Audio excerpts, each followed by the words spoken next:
and they annoy the hell out of me. I can't even watch them. They struggle against Chicago. So I'm just going to enjoy my win for now. But I know a L is coming right around the corner. Well, I'll say this. Man, I'll say this before I introduce my brother Keo, man. I'll say this, man. Me and Mr. Box Office was arguing about the Jaguars and the Colts, and I'm with you, brother. Golly, the Jaguars, I don't know what I was thinking. That was horrible. Initially, I picked Houston. I switched to the Jaguars. I don't know what I was thinking, bro. It's all Houston bad. looked like they was trash this weekend too. So Bruh, horrible. But of course, we got my other brother in the building right now. Look, man, I know it wasn't the greatest weekend in real life, but for fantasy, my boy was cooking like hot grease. Woo! Yeah, What man. up, I Keo? won every league. C's league, the MBS league, Justin's league. I think I scored the highest point in C's league, man. I had like almost I beat down Mike Larson almost by 100 points, man. Damn, I'm good. Why you Um, taking shots at my brother, man? Don't do that. I'm gonna keep taking shots of him until he appears on the show. Wow. Lawson seemed pretty sad though, man. Oh, by the way, the reason why I was off camera, the show is actually live right now, so you see the viewers popping in right now. We got like about Okay. 12 right now, so this is actually live on YouTube and on Twitter right now. So tune in, let your friends know, share the broadcast, because the stream will be removed after 24 hours. The show's done. Well, and that's my bad. I scheduled the show. I know normally we do pre-recorded, but you know what? We gonna let them dive in and No. let them see me beat y'all down like I do week in and week out with no Yvonne's edits. Yvonne's been asking to go live for a minute, so I want to make sure we do that. So and it's good to get feedback from the viewers also. Hey, So Go check it out. I think being live on YouTube is the way to go. I just sent out the link to a bunch of people. I suggest everyone do the same, and let's get this show going. No doubt. all Let's go, right, Keo. man. So we're gonna be starting the show off with the WNBA. Now I'm just kidding, man. Yeah. No, but we're gonna be starting the show off with our college football recap, man. Um, Winners and losers, man, like we always do it. How you guys got it? Go. You got it. Still, you need me to go. You go ahead, man. I'll share the link, bro. All right. Well, I'm gonna start off, bruh, by saying my biggest loser, bruh. I know y'all don't think y'all gonna have them, so I'm gonna say it. North Carolina. What the hell was that? Oh, terrible, bro. James Madison dropped 50. You see, not in the game, in the first half. What? At Chapel Hill. At Chapel Hill. That is insane. To get dropped, they dropped 50 on you at Chapel Hill is crazy to me, bruh. So for sure, North Carolina's my biggest losers. You can't let a team drop 50 on you in the first half, bruh. Insane. My biggest winner, though, I'm going with Tennessee. I know I picked them to win, but they did go on the road. They wasn't tested at all this year. And Oklahoma, they had up and down streaks this year. We understand they had tough games against Houston and Tulane, but I think Tulane's a really good ball club. Houston, not so much. But Tennessee went into Oklahoma, got the dub. So for me, Josh Heupel going back to his old stumping grounds to get that dub. I'm going with Tennessee. I think Tennessee is ranked in the top 5 now, or close to it. Fifth. Fifth. So there you go. So I'm going with them as my biggest winner. Go ahead and go on box office. Okay, I'll go next. Yeah. My winner in college football this weekend was Utah. Utah didn't even have Cam Rising like we expected. And I was telling y'all, their backup is Zach Wilson's brother. And he struggled a little bit, but they got it done. A huge win against Oklahoma State. Hey, they were my favorites to win the Big 12. Did I think that they were going to go undefeated this long without Cam Rising? No, I would have picked them to lose to Oklahoma State had I known Cam Rising was going to miss the game. But he actually, they said it right pregame that he's out, and they still hung on and won that game. So that's a huge win. My loser is USC.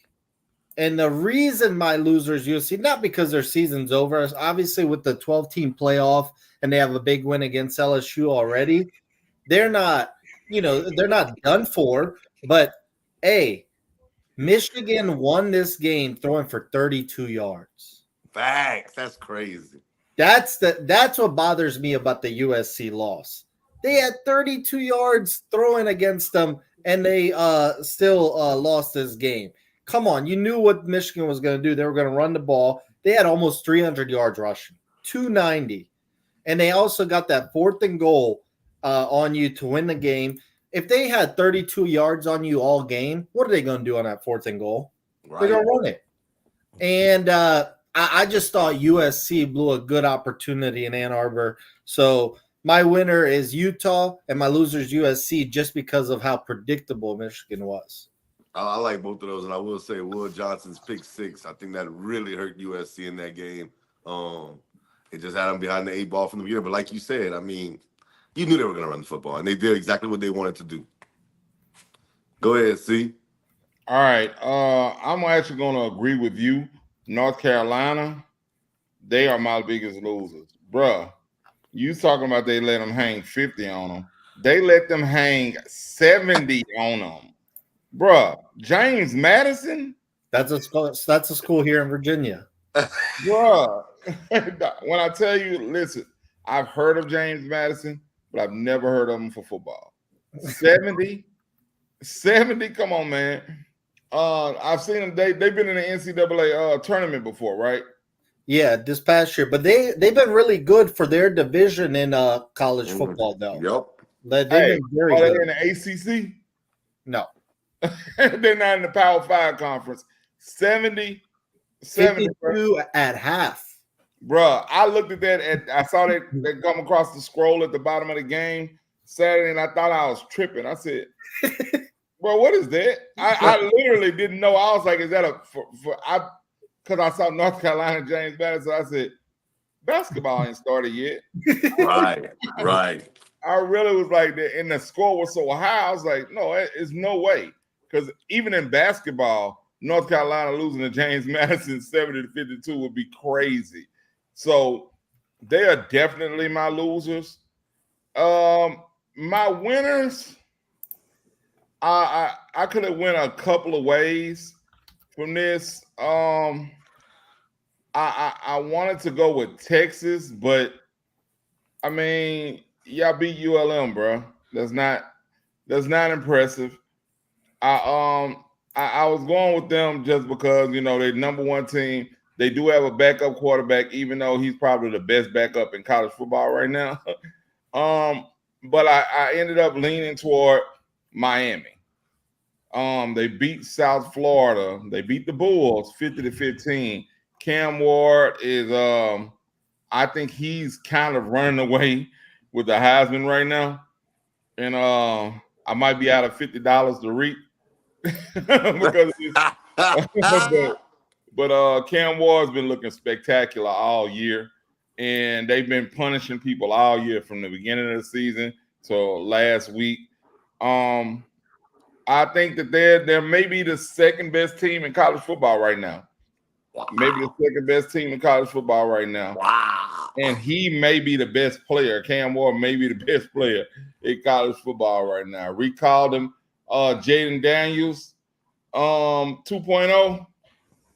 He might have something right there, man. He might have something right there. And I know Cam Ward, he's definitely rising up that draft board. He's looking like he's going to be the top pick in the NFL draft coming up too, if someone needs a quarterback. So, I mean, I'm gonna go with Miami as my biggest winners. I got a homie that's a Dolphins fan. He's actually watching right now. He wants Cam Ward to the Dolphins. He wants him right there to stay in Miami. Yeah, I'm The crazy, sure. Shit, we wanted Jayden Daniels to the Saints and the Joe crazy Burrow thing, to the Saints. Cam Ward and the Miami Hurricanes were up 22-15 at halftime, and they pulled away in the second half. It was a close game in the first half, and then the crazy thing is, before Keo goes, Cam Ward told him when the ball was going on one of the plays, I and saw they that. still I'm couldn't like, stop. hey, I like that, bro. I ain't gonna lie, I like that, man. I like that. That's that Miami swag that I'm used to, bro. Yeah, no, that's a fact. All right, Keo, what you got? Top five, not top five. Winners and losers. I'm sorry. My winner is Clemson. Clemson is my winner. You look at the last couple weeks, what they did. They have outscored their opponents 125 to 55. They've been scoring at will. This game wasn't even close to begin with. Their only loss since their loss, um, since their loss to Georgia, they've been blowing out teams, man.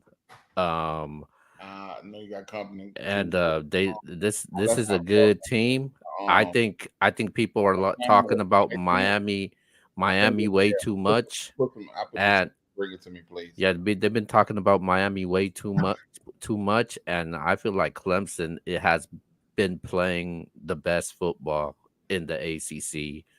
And I think Clemson deserves a lot of the attention right now. Cade Klubnik has been playing way better than before. I think a lot of people are overlooking what Cade's doing right now. I thought you was saying People Cam Ward. people talk about what Cam Ward's doing, but you got to recognize what Cade Klubnik is doing right now. Cade Klubnik has been playing against better competition also, and he's been playing at a higher level also compared to the team the cupcake teams that Cam Ward has been playing against. So I got Clemson as my winners, and my losers. I can't help this, man. But it's the Colorado Buffaloes, man. They are Bro, what? my losers, the biggest losers. I mean, this team is this team and their fans are really celebrating, rushing the field, knocking down the goalpost like they won a damn national title game. It's the freaking Baylor Tigers. I mean, the Baylor Bears, man. Like, really, Baylor? They went 3-9 last season, man. What is so special about that? When you rush the field and It X, was we the were there. fashion. Hold on, man. Hold on. It's my turn. Hold on. When you rush the field, X, you were with me live and direct when Cal and Stanford played down in the Bay Area. That was a rivalry game. The Baylor and Colorado ain't no damn rivalry game. It's just a regular matchup. People and that was just unnecessary, and people are just overlooking that.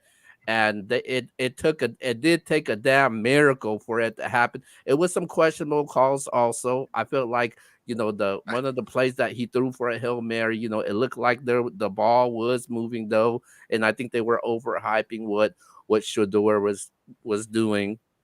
He did have a great game, but he did have a lot of mistakes in that game at the end of the day, and that was the reason why they were down. But they did win that game. But I do have them as my losers, though. But me and you That rushed the that celebration took the win away, man. bro. What? That First of all, celebration by the you fans and took I that win rushed the away. field with Stanford, Yeah, that's Cal, a rivalry and game, those though, teams man. wasn't even ranked. Neither one of them was But ranked. it's a rivalry game, though, man. It's a rivalry Neither game one at of the them end are of the ranked, day. and It's neither one one of of them on the your it was team in the got rushed the field. it's one Yeah, of like the what? it's one of the biggest rivalries in college football, man. Cal and Stanford, man. Here's my thing. When I was growing up, the only time the courts or the field was ever rushed was if a number one team went down and you were a huge underdog, and that's it. That's it. Now we got Colorado and Baylor rushing the field for no reason. Keo and X rushing the field for unranked Cal and Hey, bro, Stanford. it's I don't know what y'all pandemonium. doing, I bro. love it, baby. I What love it. y'all doing, bro? You And know the what? only time you did that is if you were JMU who beat UNC in basketball, or Texas is first right now, and if we lost to ULM, they should rush the field. Come on, They guys. would have tore that motherfucker. Hey, you know what the crazy thing is? We rushed the field, and we was at Stanford, and the Cal people rushed the field, and it was at Stanford. It was crazy. Even the Stanford people were on the field and celebrate. Like, I'm like, what team are they going for? They just run on the field. It was crazy. But Here's I my love thing. it. It's the only pushback I got for you. Only pushback I got for you, Keo.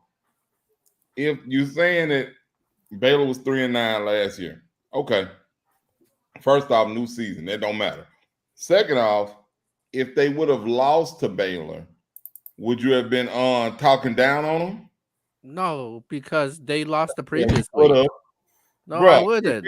if they would have lost to you, the first thing out your mouth would have been like, "Oh man, they were 3-9 last year. Y'all lost to Baylor. Y'all are trash." That's But exactly what but but Colorado had a losing record also, so you there's would not have much you could said say. that they were 3-9 last year, and they suck because they lost to Baylor.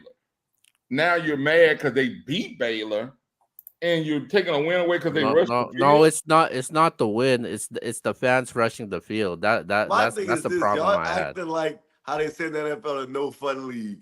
At the end of the day, bro, they won in crazy fashion. Let them kids have fun, man. Y'all crying about silly stuff right now. I That's do what agree it with was. box office in a sense. When we was growing up, most of the time it was upsets that. But man, I'm all for having the kids rush the field after a dramatic win the way they won. Because a lot of people thought the game was over. There was people leaving the stadium like Colorado lost the Yeah, that's game. great. That's That was great for fire the to me. that's great for the kids, but for the ones that been following college football for a long period like time, like you and Yvonne, I'm not feeling that, man. I'm not rocking with that. Come on, These man. kids, bro, Fine, they gotta have they a rushed good the time. field. Them kids rushed the field.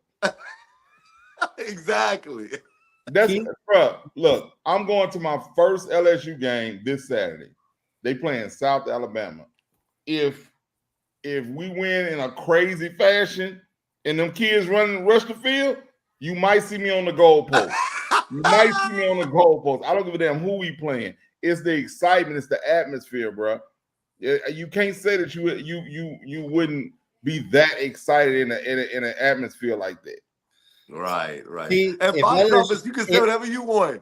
You can tell me whatever you want. If you was at a game, and let's just say, even if Texas was the number one team in the nation, like they are now, if they were playing against Oklahoma, and Oklahoma just lost to Tennessee, if they would have won in the fashion that Colorado just won, and everybody ran on the field, you would be in the middle of it, screaming and hollering too. I know you. You a party boy. No, I don't think so, man, because there has been crazy Yvonne scenarios would be on during 50 when doing the Oklahoma worm. and Texas played. hey, Yvonne would be on the middle of the field jumping around, Yvonne would be on the 50 doing the worm. taking pictures of Arch Manning. hey, see, hey, if LSU beats South Alabama, I better not see you on that field, bro. Hey, let us win with a Hail Mary and everybody leave them stands. Shit, I'm gonna be on top on the goalpost, bringing that bitch down. Let's Okay, go, so Keo. so speaking of Colorado, they are, no matter how you want to spin it, this team is what, 3-1. Yeah. They are 3-1. The latest AP polls came out and they got 0 votes. Zero. No votes at all to consider in the 12-25. Do you guys agree with that? I'll Yeah. make this quick. Oh, go Yes, ahead. I agree with that. Look, they haven't beaten anybody, and their one loss was to a team that was ranked, I think, 22nd this past week. Borderline. So they got crushed by Nebraska and they haven't beaten anybody. Their next ranked game is in 2 weeks against Kansas State. They're even underdogs this weekend against Central Florida. They also play Arizona, Utah, Kansas, Oklahoma State. They're going to have an opportunity to get into the AP poll. So I think this is completely irrelevant right now, and they don't deserve it yet. I agree All with right. them. I jump Go ahead, in, Steve. man. I read that Dion was mad about that. Dion tripping, man. I don't really even think that Dion is mad about that. I think that he's the ultimate motivator for his team. He wants to give them something to fight for. And the fact that everybody hates them is not enough. He needs to put more fire under them. I ain't mad at him for doing that, but some things are just ridiculous to me. He knows they shouldn't be in the top 25. He knows they shouldn't have gotten any votes for the top 25. I didn't see the honorable mentions or whatever, the others receiving votes, to see if he looked at somebody and like, oh hell, they gave them a vote. We should have been in there. But just without seeing that, no, they shouldn't have received any votes. They have not beaten anybody. The only team that was close to them in that should have been their big win, they lost to. They didn't lose. They got their ass kicked. It really wasn't even close. So you can't get a vote for that. Dion, I know you trying to rally your troops, but stop the cap, bro. You don't need any votes for this, man. And I'm a prime time. I'm a prime supporter, but nah, bro. And to piggyback off that, like at the end of the day, like Mr. Box Office said, you have time. It's early in the season. It's not that deep. You lost to Nebraska. You got blown out by Nebraska. Let's call it a spade at Nebraska. And then guess what? Illinois walked right into Nebraska, knocked off Nebraska. So to me, like, no, they don't have no say in this fight, man. Right now, just go out, get the dub this week, get the dub next week, and then if you beat Kansas State, then we could we could sit down and talk about it. Yeah, we could do that, but beating Kansas State's not going to be an easy task. I know Kansas State, and we could have said that they were the biggest loser as well, because I don't know what happened this past week to Kansas State, but we'll see. All right. I just realized, sorry, Keel, let me add this. Hey, Central Florida is 3-0, and they're 12-point favorites against Colorado. Yeah, facts. Bruh. Oh. And you know what? If Colorado beats them, they won't get any props for beating them, bro, because it's Central Florida. I would actually pick Central Florida to beat them, to be honest with you. Wow. Well, I definitely got Colorado at the end of the day. Okay. I'm a big. If y'all don't know, Central Florida's quarterback's KJ Jefferson, the guy that went from Arkansas. So it's interesting. Yeah, Shador's one of my favorite players this year. As far as this goes, man, yes, they don't deserve any votes. Even his son responded to a tweet and said we shouldn't. So even he said it. So I don't think they deserve any votes. I'm pretty sure Colorado fans think they deserve votes, but I just don't think so based off of this Baylor team. Baylor was ranked as one of the bottom teams in the Big 12 to finish this year, and we've seen what they did last year also. So yeah, I don't think they deserve any type of votes at all. They are playing against Central Florida. They are the underdogs once again. But I think if they do beat them this week, they may deserve a little consideration for some votes. Even a notable mention if they don't even crack the top 25. But yeah. All right, man. Before we get to our picks, man, give me your players of the week from this past week in college football. Y'all want me to go? Yeah, go ahead. Travis Hunter, bro. I'm gonna say this, bro. Travis Hunter is I'm really believing the hype, bro. The kid has that dog in him. Like, he just does, bro. I don't care about, we can talk about a million different stats. The game was on the line, and the boy made the tackle to what caused the fumble. Hey, bro, that was fire to me. That ended the game. To me, Travis Hunter's my player of the week, bro.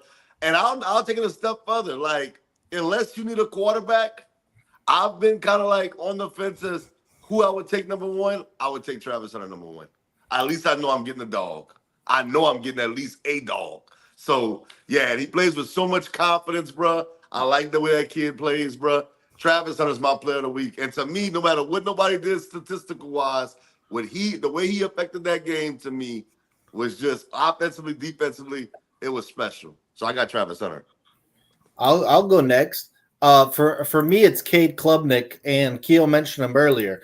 He looked like trash against Georgia, but he's turned it around. He's woken up. I don't know if they've done something offensively different, where they've just completely opened it up. But he looks confident.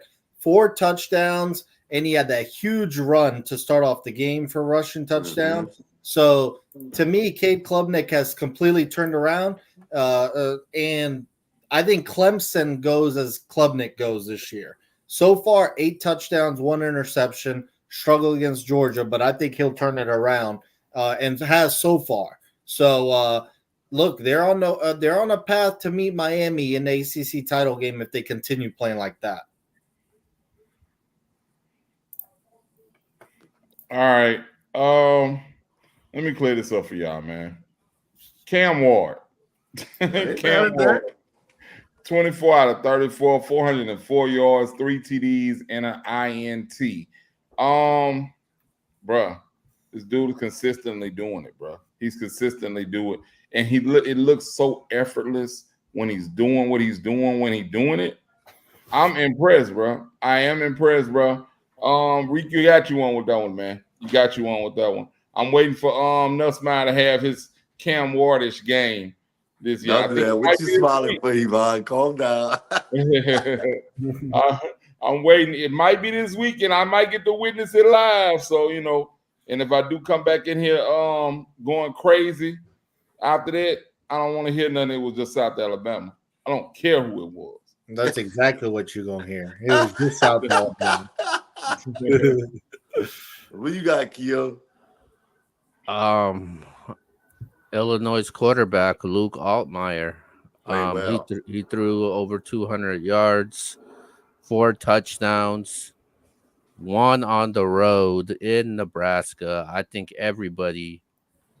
Okay, maybe one person didn't. Who's that Nebraska. one person, Keo? Don't do that. Mention that one person. You, Jesus Christ, man. You picked them. Yeah. Luke Altmaier. Illinois is 4-0. I think they already beat 2 ranked teams already. I thought this team was pretenders. And they look legit so far. And this team is good. I definitely like the receivers that they have, man. And they I forgot the coach's name. Brett Bielema. Yeah, Bielema. He's a really good coach, man. I think that guy's a winner anywhere he goes, and him to turn around Illinois program like that. That's really good, man. Last time I thought Illinois was good when they had Rashard Mendenhall. that was a long time. So yeah, I got them as my winners, and it was a good win for Illinois, and they move on and they stay undefeated. Illinois has had some good players, so we're gonna say shout out to Rashad Mendenhall, Brandon Lloyd, a couple of studs over there. Yeah, and Lloyd ain't no more Rashard Mendenhall though. Oh, here we go. You better go look at Lloyd's highlight. He was a fantasy. Mendenhall was a fantasy stud with the Steelers, man. Then he fell off. I don't know what happened. But with that being said, man, I'm gonna give the floor to Mr. Yvonne, and he got the college football weekly picks today. All right. Well, I'm going to recap how we've been doing for the year. So with the college picks, C is in the lead, 19-8. I'm second, 18-9. X, you're third, 16-11. Reek is 15-12. And Keo's under 500, 13-14. Get it together, Keo. All right. So this week, we got a Friday night game. We're going to start off with Virginia Tech at Miami. Okay. First of all, he gives me all this, all this. He talks crazy about Kansas losing. He talks crazy about Florida State losing. My man picked Virginia Tech to get to the playoff.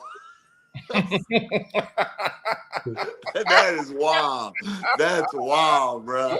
Hey, but look, I can't say that because listen, I had Florida State getting there, so I'm not gonna sit here and act like I'm.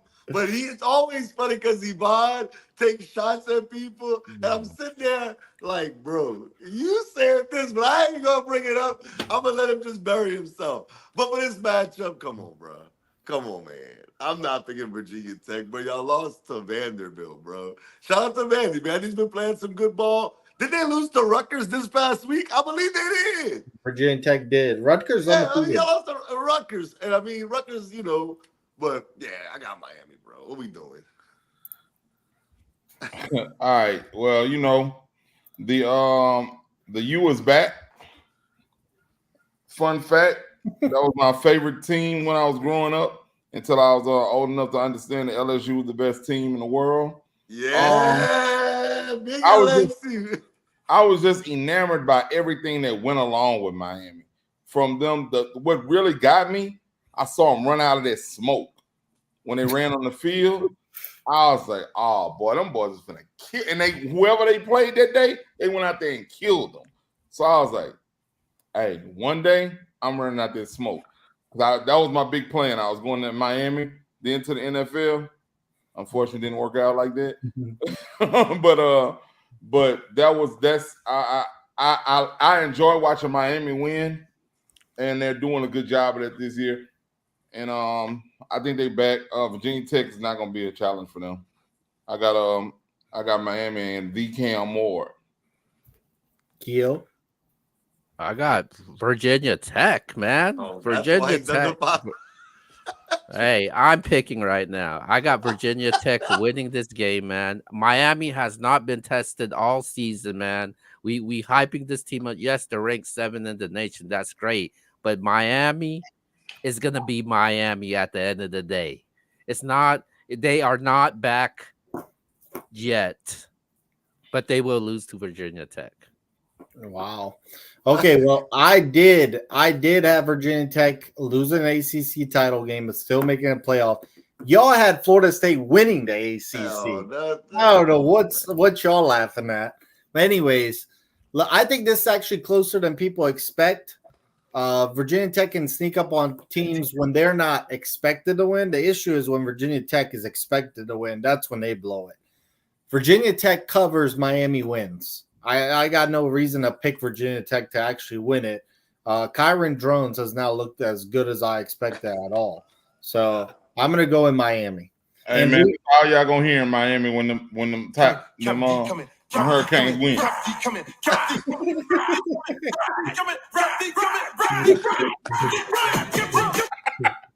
right, I'm sorry. Y'all know I'm a music man. Hey, Reek got Miami as well. All right, next matchup, ranked matchup, Big 12 matchup. Oklahoma State at Kansas State. Bruh, I didn't like neither one of both teams. I didn't like the way they played last week. But I think Utah is for real. I do like, Kyle Whittingham. I think he's a great coach. I didn't pick him to win the Big 12 just because I thought them coming in, it would be rough for him. But I'm going to take Oklahoma State. I will in this one. I know I took them last week, but I think they lost to a really good team. So I got Oklahoma State bouncing back and getting the dub this week. All right, I'll go. I got Oklahoma State, man.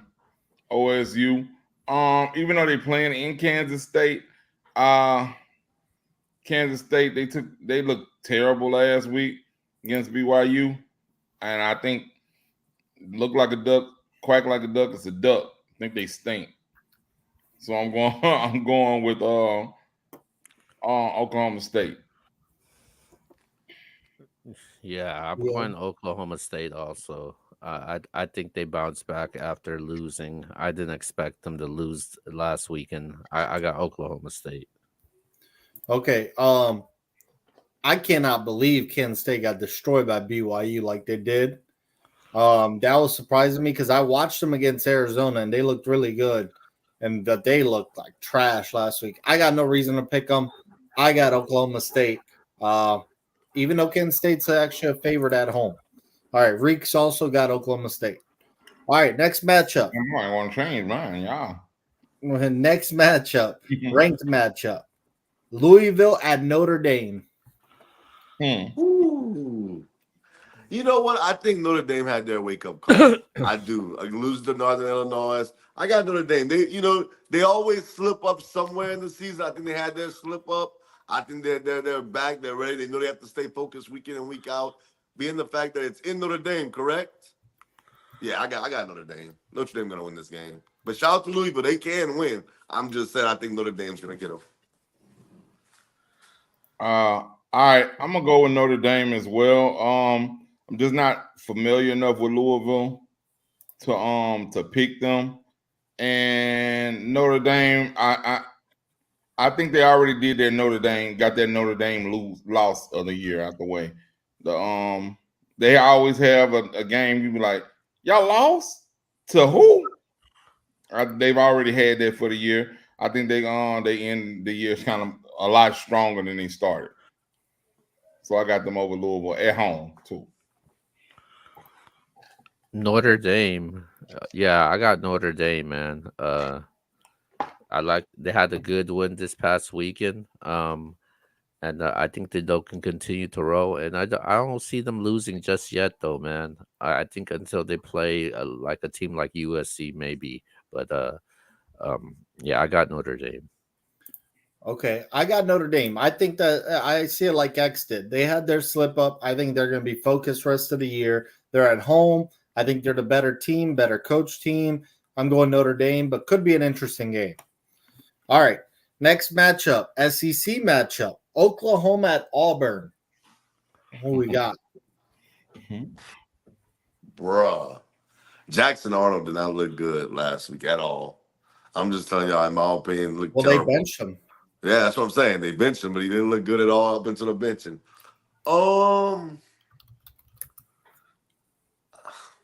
I'm gonna take OU though. I don't love Auburn this year. I don't love Auburn. I'm gonna take Oklahoma. So yeah, I got the Sooners. I think they'll bounce back. Tennessee's a really good team. As I can see, the people that voted on all this, they voted them up to number 5. I think Tennessee's the real deal. I think I was a year off. Last year I was high on Tennessee. This year I was like, I can't go with them this year because I don't know they have a freshman starting. Nico's been terrific, but I'm going to go with Oklahoma in this one. I just think they lost to a good team last week. All right, I got Oklahoma. They have replaced Arnold at quarterback officially. Hawkins is going to start. So, wow, they giving up on. Oh my God, already? Yeah. So I'm rolling with them. I'm rolling with Oklahoma. I actually have them in the playoffs. So they got to win games like this. They got to win games like this to get they're not going to the playoffs. See, I love you, my dog, but they're not going to the playoffs. We're going to see. Say the matchup again. Oklahoma, Auburn. Oklahoma, man. I think Auburn's a bad team. Oklahoma, they lost to a good Tennessee team. Yeah, I like Oklahoma. Man, Oklahoma is going through their troubles at quarterback. Hawkins is the new quarterback, and he played better than Arnold once he got into that Tennessee game. However, Auburn started off the year with Peyton Thorne, benched him. They put in a guy named Hank Brown, went off last week. His first start this week, 3 interceptions and 13 throws. They said, we going back to Peyton Thorne. Both of these teams are a mess at quarterback, but I think Oklahoma is better defensively right now. I'm going to go with the Sooners. And Reek actually has Auburn. Wow, shout out to Reek, man. My bad, bro. All right, next game. Interesting game, Big Ten game. Illinois at Penn State.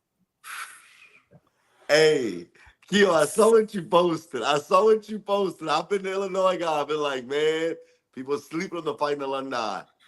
This is where the buck stops. I got Penn State. I think Penn State was one of those borderline teams to make in the playoffs.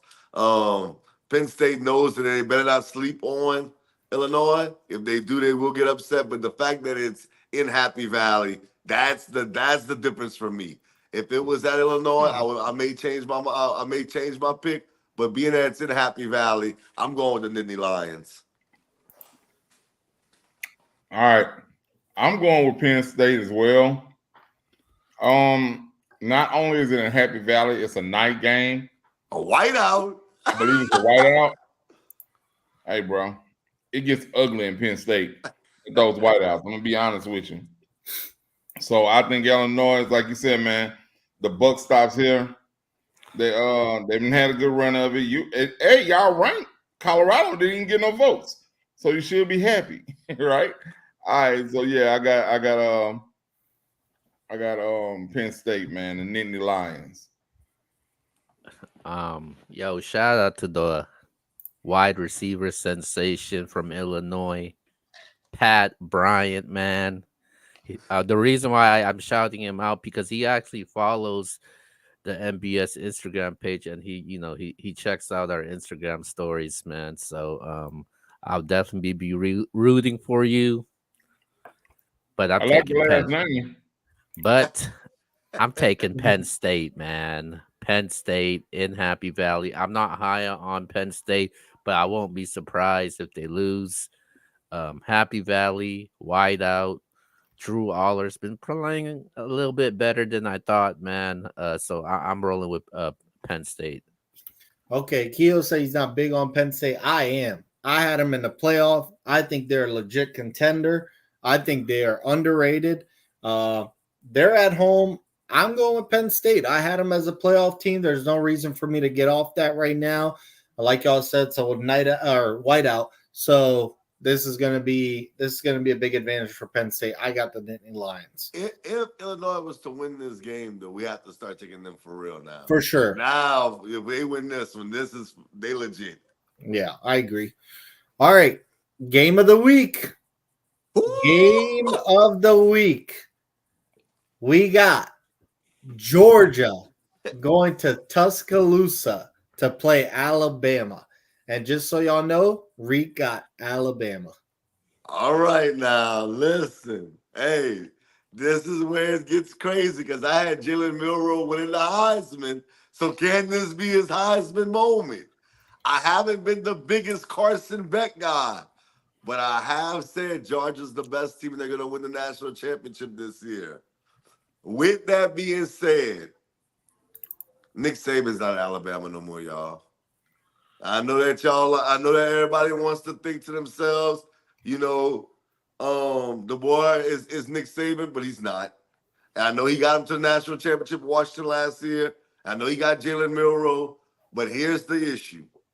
Georgia lost one game last year. That one loss was to Alabama. They want this game. It's on their mind. They circled this game before the season started. I think Georgia goes in there and beats Alabama. Not just, kind of like how Texas did last year. I think Georgia does what Texas did last year, and they make a statement. And by the end of the week, by the beginning of next week, there'll be a new number one team in the nation, and that'll be the Georgia Bulldogs. I got Georgia. All right. Well, I'm going to go and put this out there, man. I got Bama, bro. Wow. I got Bama, man. And it's crazy. I can't believe I'm saying it, but Georgia hadn't looked like Georgia this year. And this is the one that actually shows everybody that this is not the same team that we've been looking at the last 3 years for sure. Early in the season, they going into Alabama, and that place is going to be electric. They have the future Heisman Trophy winner Jalen Milroe on their team, and he's not going to want to go out like that. I think he has his Heisman moment, and he sets the world he set the world on notice that he's here, and he's here to win. He's here to win that trophy, and he wants to go top 10 in the draft. I don't know if that's gonna happen, but he's definitely gonna put the world on notice this Saturday. So I got Bama, man. Georgia's just not Georgia no more, bro. Before you go, Q, I just want to put this out there. A lot of people think, okay, so here's my other thing I didn't mention. A lot of teams that Alabama beat on can't match them in the trenches. Georgia can. Yeah. But I think that Georgia has been so far ahead of the pack the last 3-4 years. This shows they came back to the pack. This game right here shows they came back to the pack, and it's just like you said, Georgia had this game circle. Shoot, Alabama want to show that it wasn't no fluke that they beat them last year. That is true. That could be the case. That could be the case. So they're I feel going like we out have a there. split. I think we have a split right here. Let's see what happens. Yeah, they're gonna do this at home, bro. I got them. I don't know what you're talking about. About Georgia has been Georgia. It was one game against Kentucky, and now we're saying Georgia is not Georgia. But Georgia struggles against Kentucky every single year. You look at what Georgia did the rest of those games. Georgia looks like Georgia to me. Georgia looked like Georgia in the first game against Clemson. And you, they smacked Clemson around. What you mean, man? In the first half, they look like they smacked. Well, defensively, they look like Georgia. You got to score on them. You got to score on them, but they. It was a blowout. It was a blow. 50 balls on everybody the last couple of years. Man, I hear you. Defensively, Georgia's nasty, bro. Last year's Georgia team puts up 80. Oh no, I agree. I think Georgia was better last year for sure. You know what's crazy though? You know what's crazy though? And it's on audio. We heard both of you guys talk all that noise, reckless talk about Alabama ain't gonna come back. They ain't the same team no more. They're done. All of a sudden, we on that Alabama train, man. I think Georgia. You ain't hear me say that. Who you got? I got Georgia, man. They got the real Heisman Trophy winner, man. Stop. Hold on, man. Stop. It's my turn. I'm talking right now. I'm giving my prediction, man. They got the real Heisman winner, Carson Beck, man. The best quarterback in the SEC, outside the Arch Manning, of course, because I really like that guy. But yeah, they got and he's still going to be a Heisman favorite. You talking about a Heisman moment game? This is your time, Carson Beck. And Georgia's been winning this game, but this time it is in Tuscaloosa in Alabama, and what's better to get their revenge and beating them on their home turf, man. And I like the receiver Lovett. I like Etienne, who's been running heavy. He was one of the reasons why they won that game in Kentucky. And I got Georgia, man, and that defense also. So Georgia over Alabama. All right. Well, I told y'all Georgia's not that team this year, bro. They're not. And based off the eye test, Alabama's look way better. Their offense is flying. Mm-hmm. They're flying around. Hey, they got that young 17-year-old Ryan Williams. He's 17. He's a beast. Stud. Now, he's got his nails painted. I don't rock with all that. I don't know what this young generation doing. We got to stop doing that nonsense. But, bro, he could ball. Alabama's better. Their offense is flowing. I'm not sold on Georgia like everybody else. They're not winning the national title. I got Alabama 31-24. I think it's a good back and forth game, but Tuscaloosa is going to be rocking. Roll Tide, roll. Oh God. And let me say this, see, before we leave this subject. You said Georgia was better last year. I think Alabama was better last year as well. Yeah. So I think Alabama's closer to last year than Georgia was, in my opinion. I think Brock Bowers was huge part of their offense. I don't know what you're talking about, X. You pick against Alabama every game last year. Hey. I don't think they're gonna beat Georgia this year, bro. And I know y'all keep talking about Ryan Williams. He's 17. I get that all that good stuff. They got Malachi Starks back there for Georgia. Good luck. He ain't gonna just let everything fly by. Hey, I think Milroe gonna ball. I think Carson Beck's gonna ball. That's Georgia's offense just ain't it, bro. It ain't it, bro. And when y'all say Alabama's been better, Alabama struggled with South Florida. Well, just That's eye test. Just eye test. I Yeah, feel but like who did they beat? Wisconsin? this is gonna prove it. Okay, well, we always talk about who you beat. Clemson's looked like a juggernaut since playing Georgia. And guess They what? Georgia held them to 3 points. Yeah, I mean, it's not Alabama's fault they haven't played a true contender yet. I think this is their time. Shout out to the homie Monty. He's a Bama fan. He's tuned in. But hey, I just think Alabama and them being at home, they're the better team. Hold on. X, you said Bama struggle against South Florida? Bruh, did you watch like the game? 3 quarters, yeah. Did you watch that game? In the fourth quarter, they ran I away. didn't watch the game, but I know that it scored ended up 42-16. Okay, go back and look at that. Go back and watch the game. That game was a lot closer. Ryan Williams went crazy in the fourth quarter. That game was a lot closer than you think. I'm telling you. That's damn near 4 touchdowns, X. I'm not I feel you. Clemson's been a juggernaut. 3 points against Georgia's defense. All Week right. one's a little different. Okay. All right, man. Well, those are our college football. Wait, what? Hold on. What? Alabama's better than Clemson. Oh, I thought you said South Florida is better than Clemson. I'm like, what? No, man. All right.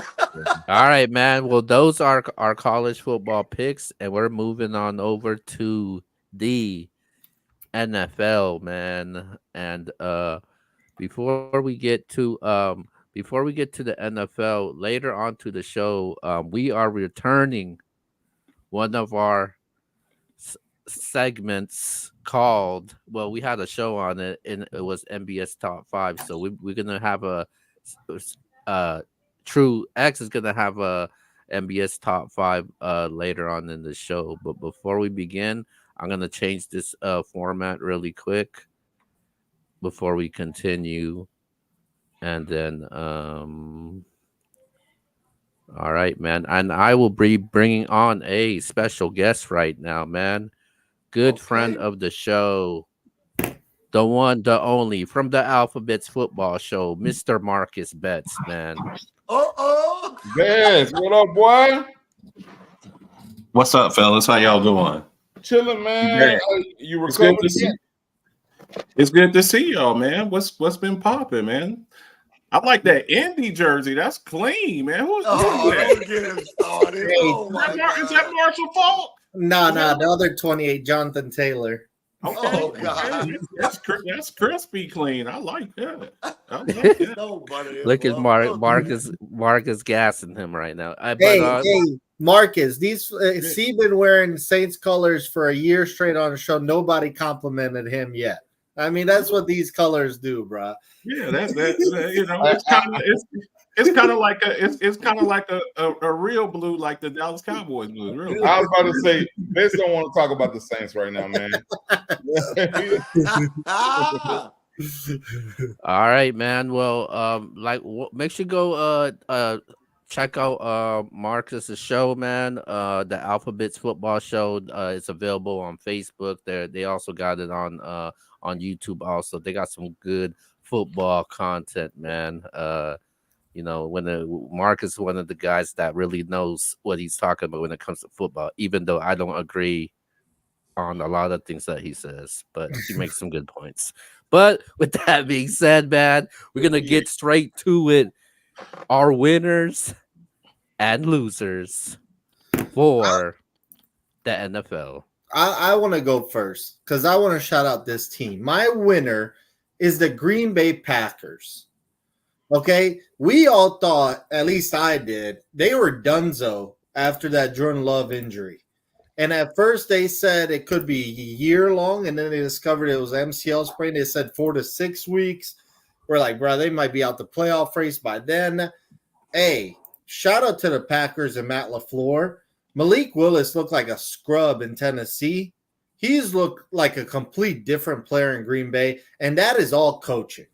That is all coaching situation you're in. He looks confident. They get 2 wins. They beat my Colts. They beat the Titans. A lot of people had those teams beating them because they thought Malik Willis was a scrub. But, hey, anytime you win with the backup quarterback, with your quarterback coming back soon, that's huge. The Packers are in a great spot, and Jordan Love might be back this week. And even if he's not, honestly, if I'm the Packers, I'd keep rolling Malik Willis out there until Love is 100% healthy because he's winning you games. If they were losing, then I'd be like, all right, Jordan Love, we might need to get going here. But the Packers to me have surprised me without Jordan Love, and they might be scary when they get him back. And I'll just go with my loser. Man, my loser, let me see. I'm trying to think.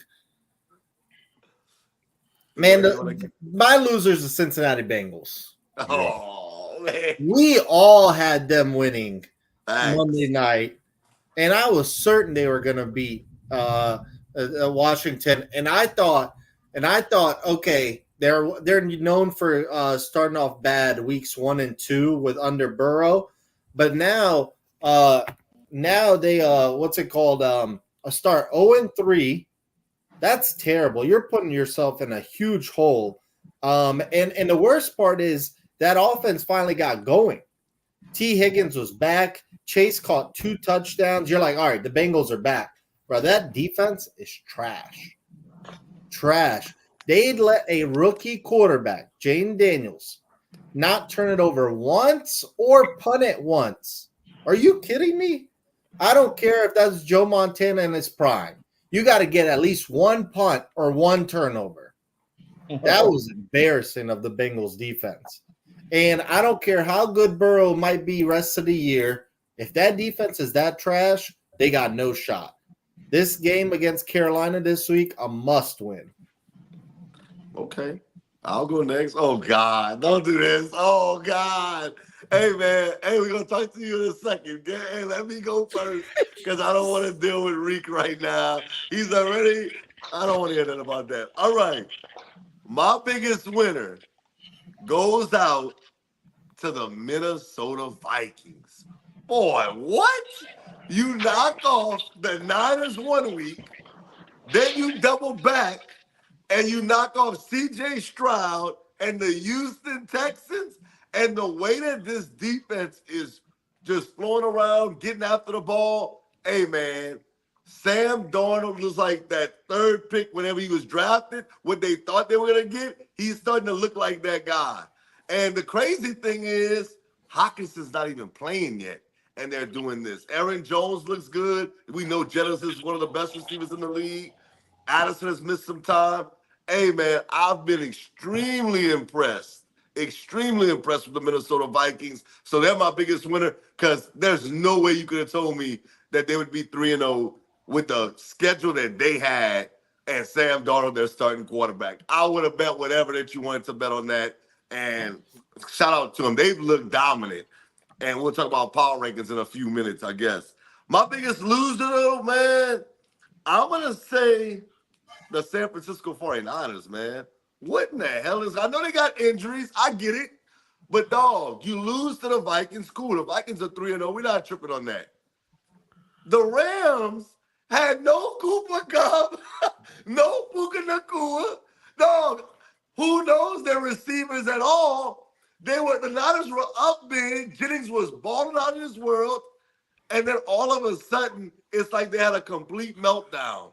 I don't know what's up with the Niners, bro. It's not looking good. I'm a little worried about them. I know people say, oh, they're one of the most talented rosters. I know Reek was saying, yeah, but last year, but I'm starting to have that but about them, bro. I know they licked up. Hold on, man. They were beat up too, though. Hold on, man. I'm not gonna let you do that, man. Hold on. Hey, you're gonna have your turn to talk. And Brock Purdy against the Minnesota Vikings went to Brian Flores and said, man, you have me completely confused out there. And then the very next week, you give up that big lead. That's the elite guy you was telling me about. Well, hold on. I'm not gonna let you do that because he did have a good game. You're forgetting. Good game is not good enough if you don't close the deal. The Niners receivers had 6 drops. It was right on the money. So that's not his fault that happened. And then the special teams also, they had 3 crucial mistakes on the special teams. So let me ask you this. All the guys like Josh Allen, when he has drops and you give him a hard time, or Shador Center's in college right now, they have drops or anything, you don't give them no pass. Brock Purdy, you gotta elevate your team. You No, was I do up give them big in that game. passes. Hold on, I'll let you say what you have to say. You were up big. You are looked upon as a Super Bowl contending team. At the end of the day, last 10 times they played the Rams won 2 games. I think they're 2-8 versus the Niners. There's no way the Niners don't close that deal. I'm sorry, the Niners are my biggest losers. Okay. Well, I'll go Yeah, you next. hate that white boy. I'll go next. Look, I was gonna say for winners, Jayden Daniels. But what I'm gonna do, I'm gonna let my man with the Commander's hat. I'm gonna let him have his moment. So I'm gonna leave Jayden Daniels alone. I'm gonna leave him alone. Biggest winner. Now we just talked about Sam Darnold rejuvenating his career. Let's give a shout out to Justin Fields. Yes. Everybody was calling him a bum, in Chicago, and they they traded him away. He's trash. He can't do this. You see, he's getting better every week with the Steelers. He doesn't have to carry the load over there. He's oh my gosh, the touchdown he threw to Calvin Austin, he splits the defense and takes off. And then he had a touchdown run where he faked to Najee and they ran an RPO and he was gone. He's the best quarterback that they've had since Big Ben Roethlisberger retired. They tried all of these little Band-Aids with trash Mitchell Trubisky and recipes Dwayne Haskins and trash Mason Rudolph. And it just goes to show you when you're put into a bad situation, Bryce Young, when you're put into a bad situation, it's really hard. It's really hard to thrive. We see guys start off in places and we call them trash, and then they go somewhere else. You mentioned Sam Darnold, Justin Fields. You see these guys, they go to other places. They go to other places, and then Baker Mayfield, going down to Tampa. I say it on my show all the time. Who you play with matters. That is very, very crucial. Very crucial. And losers, Keo, me and you are both Cowboys fans. The Dallas Cowboys organization, look, I don't play favorites. I don't play favorites. When you mess with the bull, you get the horn. I'm a Taurus, so you're gonna get these horns. The Dallas Cowboys look like a disorganized franchise. It's embarrassing. Your last three home games, you didn't just lose, you got destroyed. And this just goes back to Jerry Jones. He's a great businessman as far as making money. He will hype you up. He can sell ice to penguins, man. He really could. But his issue is they really need a GM, and he's a stubborn, old, stupid man. That's what he is. He's too afraid to change his ways, stuck in his ways. You messed up the deals with Dak. You messed up the deal with CD. You should have got them. If you knew you were going to sign them, you should have got them signed in February. That way, you know how much money the Cowboys have in salary cap space right now? $27 million. If you had did this back in February, March, you open up your salary cap space and you can go get players. You got Ezekiel Elliott with 3 carries. All of the running backs, your running back room is the worst room in the NFL. It's the worst room in the NFL. And you had multiple running backs that were free agents available to you. Derrick Henry lives in Dallas. He lives in Dallas. You didn't even call him. Didn't even make him an offer. Aaron Jones. I'm in El Paso. Aaron Jones has a damn bar like 5 miles from my house. He's free. I watched him play high school football. I watched him play at University of Texas El Paso. You don't call them. Josh Jacobs, Austin Eckler, Saquon Barkley. All of these guys are available. And the best you can do is Zeke averaging 3 yards a carry. Zeke is done. He's done. He's done. Your defense can't stop a nosebleed. You did nothing in free agency. It is dereliction of duty. We are in last place in the division, and you got a murderer's row coming up. You got the Steelers. You still got to play the Texans. You got all of these teams that you got to play, and you can't stop the run, and you can't run the ball. So Jerry Jones, idiot. And I'm a Cowboys. Look, you see that helmet back there? I'm a Cowboys fan. I'm a Cowboys fan. You have to use all of your tools available to you. We draft extremely well, but you got to make trades, and you got to go into free agency. You can't just be like, we're happy with our guys. So the Dallas Cowboys, trash, garbage dumpster juice, garbage, not even trash. Who's the guy, Bubba Dub, that says trash? I'm not going to steal your line for copyright infringement. Garbage dumpster juice. You're not even trash. You're like the stuff that's at the bottom of the can. Garbage dumpster juice. That's all I got to say. All right, go ahead, C. Mm-hmm. All right, man. I'm gonna go. That was good though. That was a good rant. I liked it. I respect it for sure. And I totally agree. I totally agree. All right. So my winner is gonna sound crazy, but I gotta do it. My winner is a player, Andy Sorry Ass Dalton. He done it again. He done found a way to sneak in and take somebody's job and stay relevant in the league, man. I don't know how he keeps doing it. He keeps doing it though. He keeps doing it, man. And it really makes Bryce Young look terrible. It makes Bryce Young look terrible because most people were talking about kind of like what Bet said, and I was saying the same thing. Who does he have around him? Well, Andy Dalton sorry ass went in with those same guys and got a big win. So it kind of takes away from that who does he have around him argument that we've been going to do.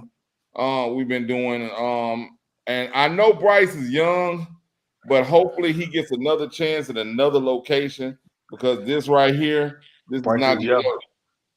This is not going to work. All right. So I am looking at Andy Dalton as my big winner. And my loser, I actually have two losers. My first loser, Russell Wilson. Russell Wilson is my loser for the week because Justin Fields is lighting it up. And guess what? The best ability is availability. You were not available to start this season off, and Justin Fields was just right there to jump in and take off.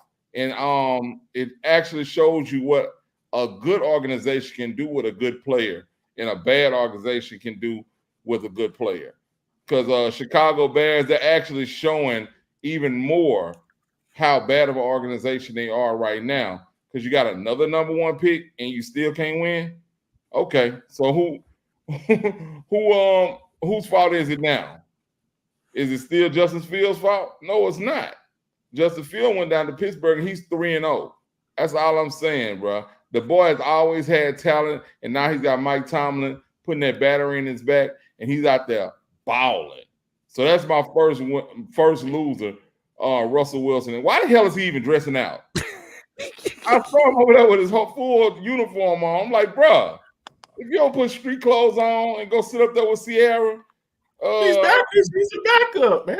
But he is number 2. He got to be there for number 2. He ain't number 3. He got to suit up. They say he injured. He's injured. That's the whole reason why Justin Fields is supposed to be starting. He's supposed to be injured. Why have you been dressing out, bro? Sit your sorry ass down. go to the press box. I saw his wife and Glorilla in the press box dancing, dropping videos and TikToks and stuff, man. Go up there with her, bro.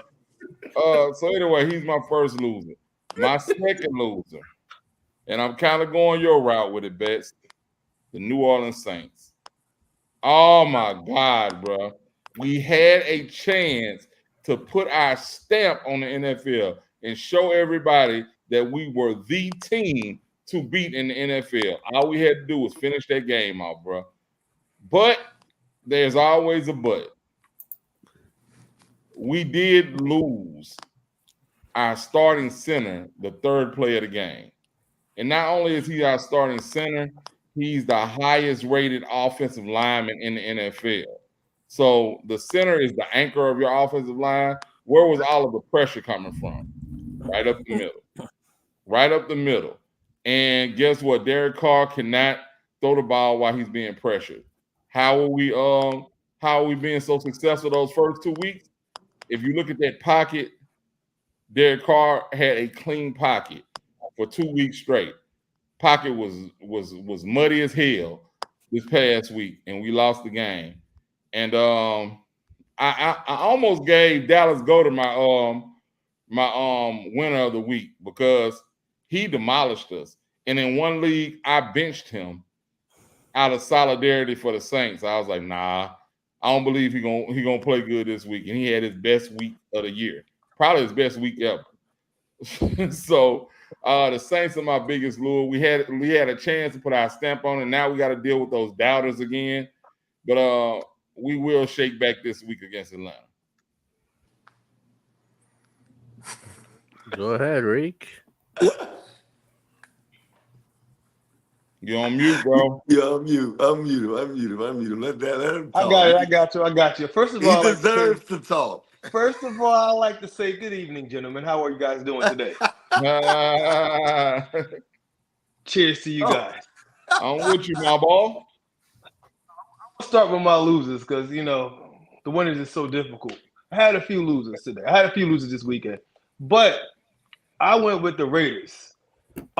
You just can't beat the Ravens in a shocking upset and then come back and lose to the Panthers. And not just lose to the Panthers, but get blown out by the Panthers. By Andy Dalton. I mean, listen, we didn't know Andy was going to do all that. I mean, we knew he was better than Bryce right now, but we didn't know he was going to go out. Raiders have a very good, tough defense, typically. They hustle. They don't got a bunch of big names, but they hustle to the ball. They cause havoc. And I'm shocked. I was shocked by that. I thought the Raiders was an easy win. If I did what's that thing called, Survivor picks or whatever it's called, I would have picked them, thinking they came off a good win. Maybe they got something that we don't know about. There was a few other teams, but I wanted to stay with one. I'm gonna leave it to the Raiders because I got so much more to say. So I'm gonna leave the losers at that with the Raiders. So now I'm gonna go. Oh, before I go to my winners, I was in backstage and I heard somebody say something. My boy Box Office. Maybe he said that because I wasn't on yet, but I heard him say, we all picked the Bengals to win. Maybe he ain't know I was coming on. I don't know. Maybe he ain't know I was coming. But I was talking about the ones that were on the show at the time. Okay, I just want to make sure because I thought you meant MBS as a whole. Because MBS as a whole did not. It was one lone wolf. One. Oh, here we go. I said it's one. And when you say one, let me tell you when I said this one. I'm almost done. Don't worry. My synopsis is almost over. I'm using big words tonight. My synopsis is almost over. After week one, we were talking about the Bengals losing to the Patriots. We was killing them. They was like all of our biggest losers. And we went through who they got to play week two. We said, they're going to be 0-2. And I remember everybody saying, but week three, they'll get that first win. And I said, I don't know about that. Now we're here. We're here to my biggest winner. Louisiana, biggest LSU. Jayden Daniels. Yeah, buddy. He outdued that boy. Yeah, Burrow has some great stats, by the way. But he had to settle for some field goals. We don't do field goals after we did that week two. We score touchdowns. We go out there, we ain't punt in 2 weeks. No punt in 2 weeks. No turnovers in 2 weeks. None. Nothing. Zilch. Y'all know what zilch means? That means none in Italian. I don't know if that really means that in that, but that's what I'm saying today. Listen, my biggest winner is the Washington Commanders. I'm not going to go overboard about what we're going to be and what we are, but I'm going overboard about what we did. What we did was we shocked the world because the world had us losing. Everybody had us losing. And we came out there and we handled business and we looked good while doing it. And that boy, Jayden Daniels, I don't even got to say much. I'll get to that later. I'll get to that later. Hey, Reek, let me ask you this realistically. How many wins this year? So that's what you want. You want to put me on the spot? I thought when I was talking my. You know what? What's that? You want to do that to me? All right. So Because anytime you don't turn the ball over at all in 2 weeks, or they haven't turned it over all year. Just yeah. yeah, But we didn't punt in 2 weeks, but we ain't turned it over all year. Yeah, I mean, when you're not turning the ball over at all, you're going to win a lot of games, honestly. I'm being honest. I looked at the schedule today because I'm trying to buy some tickets because I'm excited now. So I looked at the schedule today, and honestly, I think it's a tough schedule going forward. And with a defense like ours, I'm not too confident. If y'all remember, I said this is like the first time in years where I have no clue what this team could be. I think we can range anywhere from 8 to 11 wins. Honestly, 8 to 11 wins. I don't know for sure. But I feel like I know we can win because I don't think most teams can stop our offense from moving the ball. We might get stuck in the red zone and kick field goals, but I haven't seen no one week 1, 2, or 3 stop us from moving the ball. Literally, I'm about to be I'm sorry, guys. Week 1, we lost to Tampa, but they controlled the ball because our defense sucked. We didn't have that many possessions, but we literally moved the ball up and down against them. Week 2 against the Giants, we got to the red zone 5 times and kicked 7 field goals. They could not stop us. And then week 3, we put it all together and we put it in the end zone. So I haven't seen nobody stop us yet. So I feel confident that we're going to move the ball. I just don't think we're going to stop nobody. So I say anywhere from 8 to 11 wins. The thing I really liked about Jayden Daniels is one of the biggest critiques that I had of him coming out of college. I didn't like the kill shots that he was taking. He was taking a lot of punishment. We talked about that. We had did a draft show, and I was like, if he keeps taking shots if he takes shots like that in the NFL, if I'm Dan Quinn, our former defensive coordinator for Cowboys, I'm sitting that young man down and I'm showing him RG3 film. That's what I'm doing. But, hey, yeah, that's disrespectful. You're the number 2 overall pick. I don't want you taking hits like this because you'll end up just like this guy over here. So I liked it. I saw a couple of times last night where he actually slid. He did the, Bryce Harper right in the middle of the field, and I liked that.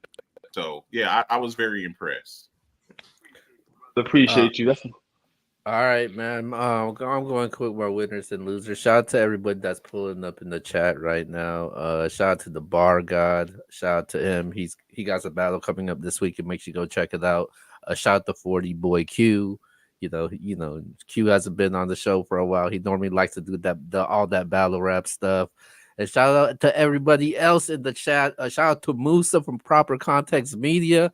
But with that being said, man. My losers is I agree with you, Reek, and I normally don't agree with you. I got the Raiders also. You lose to the freaking Panthers. Are you really? Panthers? The Panthers?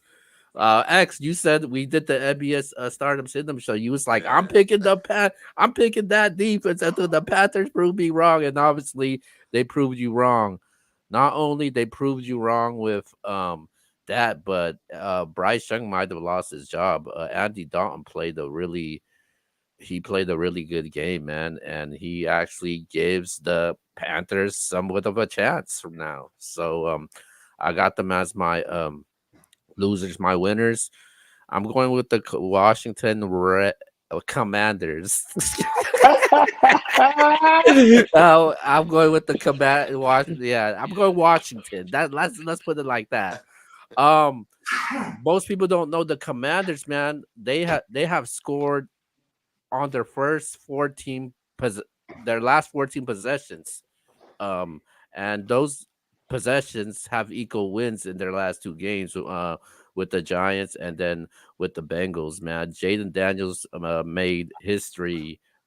He had one of the highest completion percentage games in NFL history, only 2 incompleted passes. He also 92%. and this and then this game also, I think Yvonne mentioned it yesterday that this is the first game since 1940, if I'm correct, that no team has punted the ball. The Bengals, which we'll get to in a minute, I don't know if it's the Bengals defense or Jayden Daniels made them look like some damn idiots.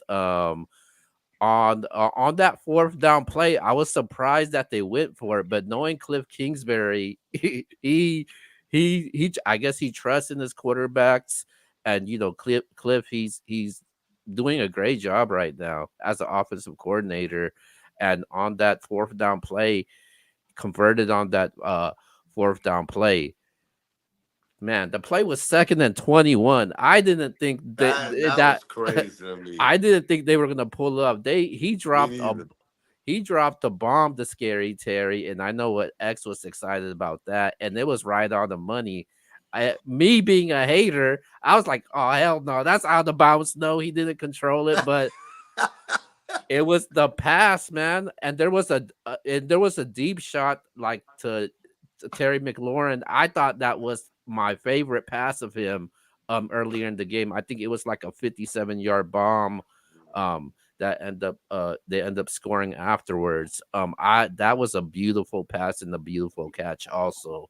And the Commanders are my winners, man. And this is the most I've seen people talk about the Commanders in the last couple seasons, man. I mean, Jayden Daniels was making Jayden Daniels, just one guy making this team look really good right now. The last time we talked about a quarterback like this was some guy named RG3.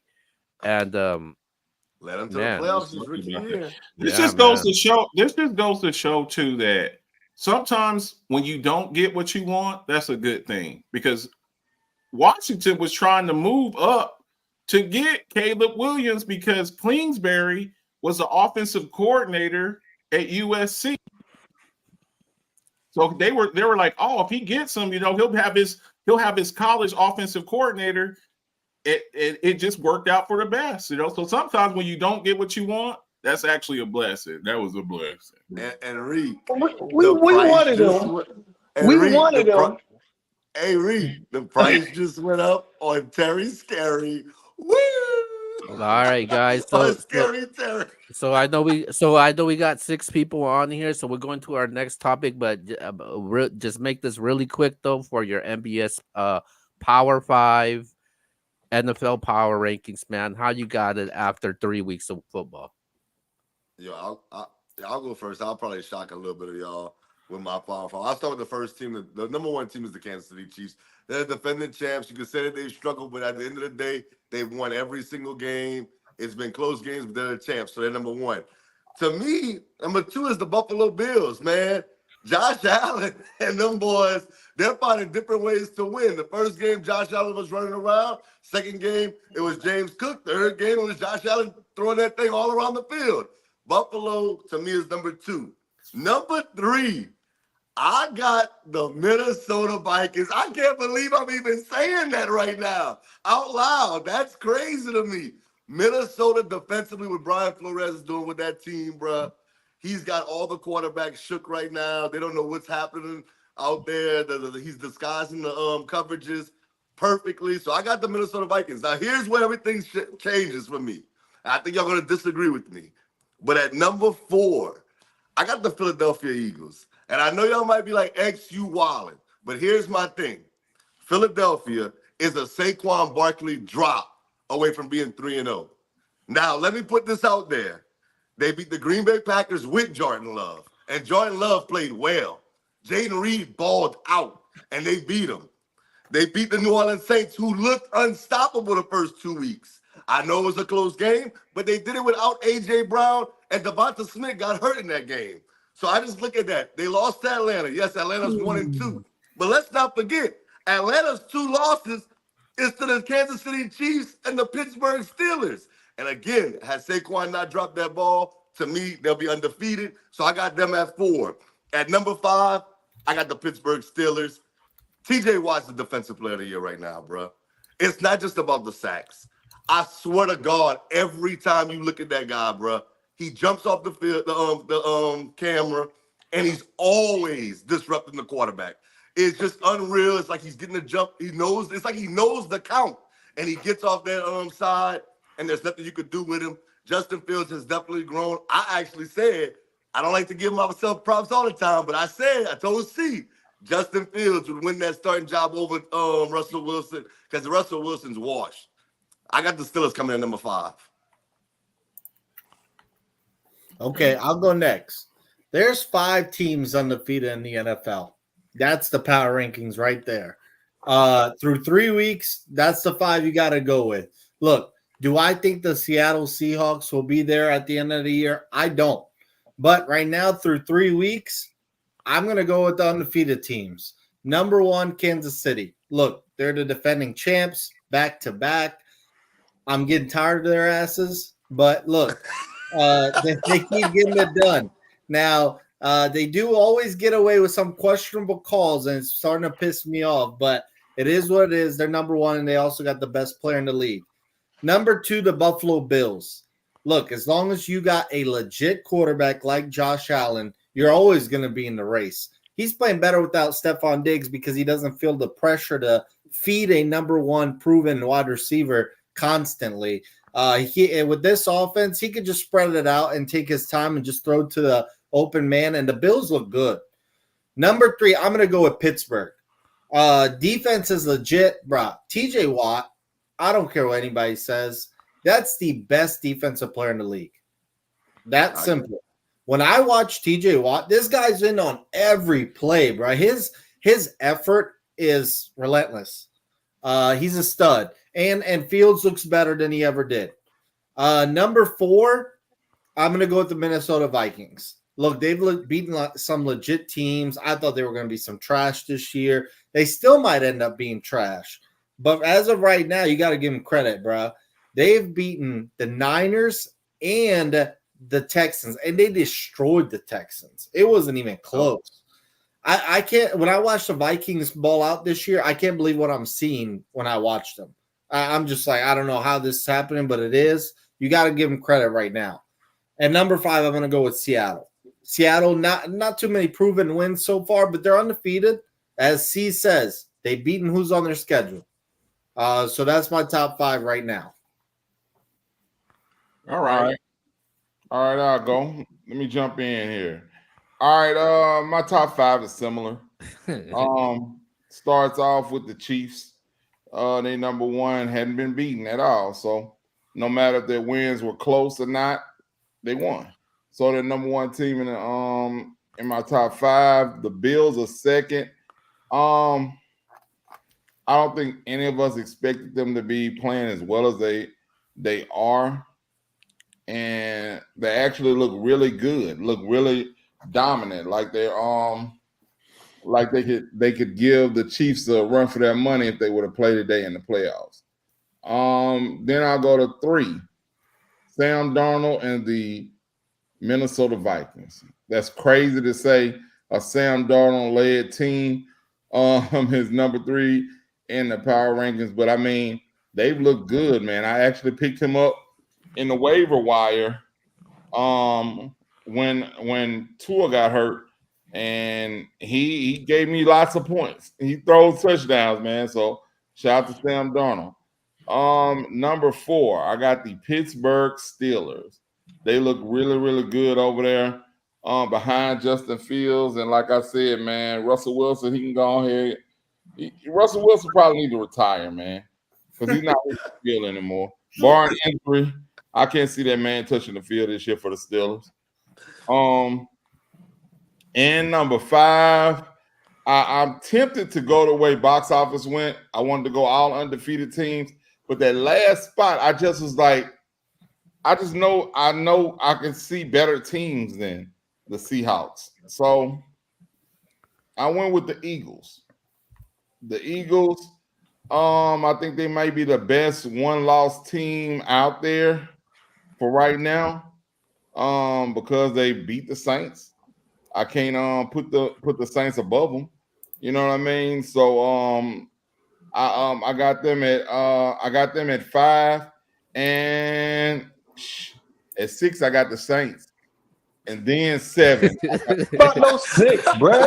Talking about some 6. He's throwing all the numbers, huh? I'm doing that because I want y'all to know where I got the Seahawks at. Okay. They still ain't even 6. You did that because you wanted to mention the Saints. That's why you did it. I think most of us are pretty much on the same sheet of music. You know, pretty much, not exactly. I got the Chiefs. I live by the mantra of Ric Flair: to be the man, you got to beat the man. I'm the champ until further. Two Buffalo Bills. This is two. I got the Buffalo Bills. My critique of Josh Allen has always been he's a turnover machine. Yeah. And that's what's kept him from being the MVP. He's playing very clean, efficient football. Like you all said, he doesn't have to. I thought he felt pressure trying to force feed Stephon Diggs. I think he threw like 6 touchdowns. He threw touchdowns he threw passes to like 6-7 people. Kincaid caught a touchdown. Shakir, James Cook, he's doing his thing. I mean, almost caught one. Yeah, he's spreading the ball around, and that makes it hard to defend because you can't just lock on to one person like they were before when they had Diggs. At 3, I got the Steelers. The only thing that was holding them back since Ben Roethlisberger retired, I told y'all earlier, it was quarterback. They had this hodgepodge of quarterbacks, of rejects, recycled quarterbacks, and you have a guy. Look, this guy, he was a number. He's a first round pick, highly touted.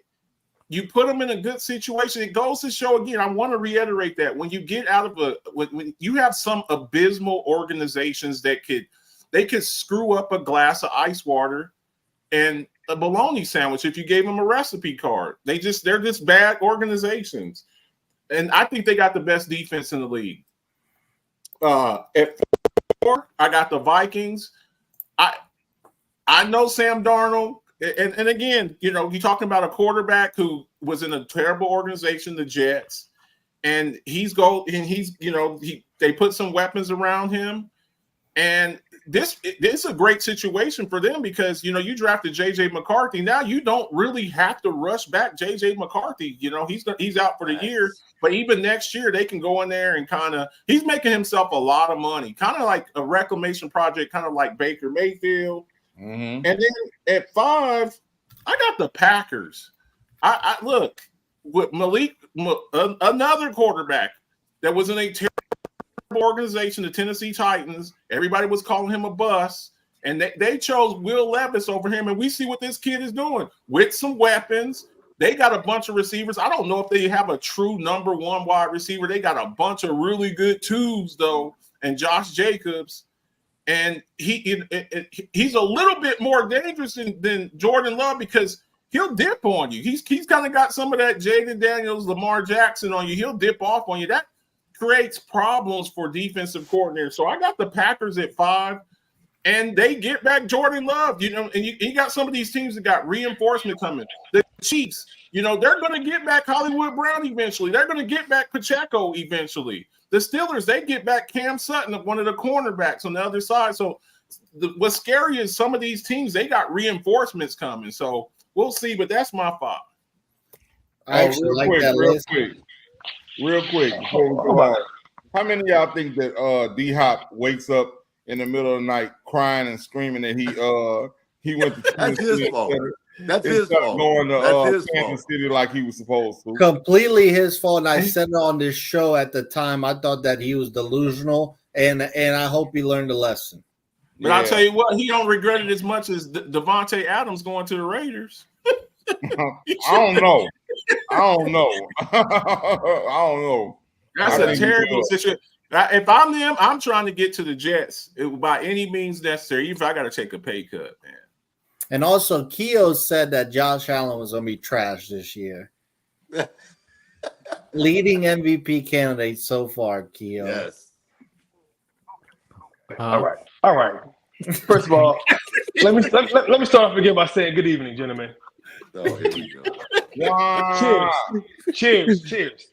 So let me shake this up because y'all all lovey-dovey with the Chiefs and all that. Let me shake this up a little bit because these little boring power ratings y'all got. Let me shake up the world real quick. It ain't the truth. It ain't the truth. I'm gonna tell you why it ain't the truth. Do it. I shook it up last week. It's your turn, Ricky. I'm gonna tell you why it ain't the truth.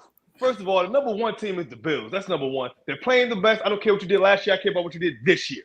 They're playing the best, the Bills. They're playing great. And sometimes, like I told y'all before week 1 started, sometimes less is more, a la reason why I said Stroud will not be as good as he was last year because now he got 3 wide receivers who all want to be number ones, and he's thinking too much rather than just going through his natural progressions, and he's not the same guy this year. Now you got Josh Allen. He's not thinking. He's running through his reads. He has a bunch of good receivers and tight ends he could give the ball to. He's going through his reads and giving it to the right person. So I got the Bills at number 1. Now let's talk about this team that everybody talking about because last year, and I'm not saying they're not going to win the Super Bowl. They might. But I'm talking about right now, week 3 going into week 4. My boy Box Office touched on. He said, I'm getting tired of them getting the little calls at the end. They could have lost week 3, but they got a call towards the end, right? Am I correct? Just give me a nod. Just give me a nod. It's okay. They could have lost that. Week 2, they got away with a call, correct? Give me a nod. Go ahead, give me a nod. So we say 1 and 2. No. Week 1, Lamar Jackson missed a wide open receiver on 3rd down, and on 4th down, a toenail for being out of bounds will make them 0 and 3. How good is the Chiefs really playing right now? But they are number 1. Please. They got Michael Jordan. Let me continue. Let me continue. Get the calls when you got Jordan. I had them at number 2, but I just got mad thinking about they should be 0-3, so they're not number 2. I'm moving them back. So I'm gonna go. The Vikings at number 2, shocking the world, looking amazing. They are playing great football as of week 3. Don't come back to me 5 weeks from now and be a little 5 straight and talking about what I said. I'm telling you what I'm talking about right now. Right now, they are my number 2 team, the Vikings. Then I'm going to go number 3. I'm shocked no one said this team. I'm really shocked. But I'm going with the Jets. A-Rod look like he's coming into form. Their defense we know is solid.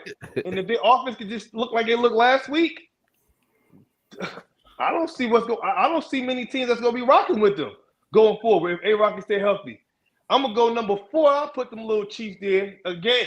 Don't come to me 5 weeks from now on January, February. Respect the champions. You need to show the champs some respect. 0-3. 0-3. They're 3-0. They're 3-0. Easily they can be 0-3. They got 2 BS calls and they picking a toenail at a Lamar Jackson that can't throw the damn ball wide open on 3rd down from being 0-3. So I lost where I'm at. Number 4, I said the Chiefs. So number 5. Number 5, this is easy for me. Y'all know who I got at number 5. I got the Philadelphia Eagles at number 5. The Eagles is at number 5 right now, and they're not even playing that great to me, if I'm being honest. But I agree. I agree with you on that. Yeah, they're not. But I will to give C credit. I think that's a huge win against the New Orleans Saints, who I think is showing me they're a really good team. And they went in there without AJ Brown. Y'all keep saying the Smith thing. Smith got hurt in the 3rd quarter. I don't care about that. But they needed to score at the end. To have him not at the end. Yeah, I know, but I mean, the AJ Brown thing I'm cool with. They kept it close enough where they can make a move. Things happen. But you're right. He ain't played the 4th quarter. They needed to make a score at the end. They did. So I'll give you that. So I got the Eagles at 5, and I guess that 6 I got the Commanders. I really don't, but whatever. If you're gonna give a break for teams for not having players, then you got to give the Chiefs. You got to give the Chiefs credit. They're winning without Hollywood Brown, and they're winning without Pacheco. Pacheco's probably a top 3 or 4 back in the league. So you got it. If we're gonna give one team a break for not having some of their superstars, you got to give the chance until further Pacheco notice. just been one game, only one game, and Brown's out for the season. Brown not coming back neither. He's out for the season. I know you say he's coming back. He's out for the season, Brown. And He's out to the playoffs. All right, man. Excuse me. I told you guys to make your power rankings quick, but all of you guys want to do a 5 to 10 minute assessment on it. But I'm gonna make mine quick because I can't let the show run for this long. Number one, I got the Kansas City Chiefs. I believe that the Chiefs, obviously I'm going off of what they did last season to what they're doing right now. They're finding ways to win, no matter who's injured or who's not. They're getting the job done. Number 2, I got the Minnesota Vikings. They got some impressive wins on their belt. I didn't expect the Minnesota Vikings to be this good this early with the quarterback. Justin Jefferson's been balling also. They even got Jordan Addison out, TJ Hawkinson out. So that's pretty good. Number 3, I got the Buffalo Bills. The reason why I had the Bills last week at 2, the reason why I don't have them at the reason why I have them at 3, I look at who they have played. They played the Jacksonville Jaguars, who I got in last place in this division. They played the Arizona Cardinals, who they barely squeezed by. And then obviously they played the Miami Dolphins, and you know what the Dolphins is dealing with. So that I got them at 3. Number 4, I got the Pittsburgh Steelers at 4. Pittsburgh Steelers, you know, they finding ways to win. That's all I could say. And then number 5, man, I'm going with the Detroit Lions, though, man. I like the Detroit Lions at number 5, and those are my Power 5 rankings. One thing to you, Key. Can I rebut one thing you said, Key, please? Sure. You said because they played Miami, you know what they're dealing with. They did it to them. Yeah, with Tua. They Tua was there. They was blowing them out before he got hurt. I can't predict what would happen if Tua was still played, because you know I can't underestimate the warrior, the mental toughness of Tua, of what he's capable of, man. So I can't just jump to gun like that, though. Tua has the bone density of a calcium deprived toddler. What do you mean? And Tua ain't going nowhere. He ain't retiring. He'll be back at week 8, and I'm gonna be happy to watch that game for him. He'll get concussed again. One thing about me, I don't wish injury on nobody. I wish everybody positivity in this world. He needs to wish that on himself. Unless if you're a battle rapper named Easy to Block Out, by the way. But with that being said, man, we're gonna move on over to our very next topic, man. And Reed got the Commanders gear right now, so we're gonna talk about the Commanders. 2-1 right now, tied for first place in the NFC. The big question is, can the Commanders win the NFC East? I'll go first. Go ahead, Reed. All right. First of all, I'd like to say good evening, gentlemen. Oh God! Cheers. Listen, I asked for this.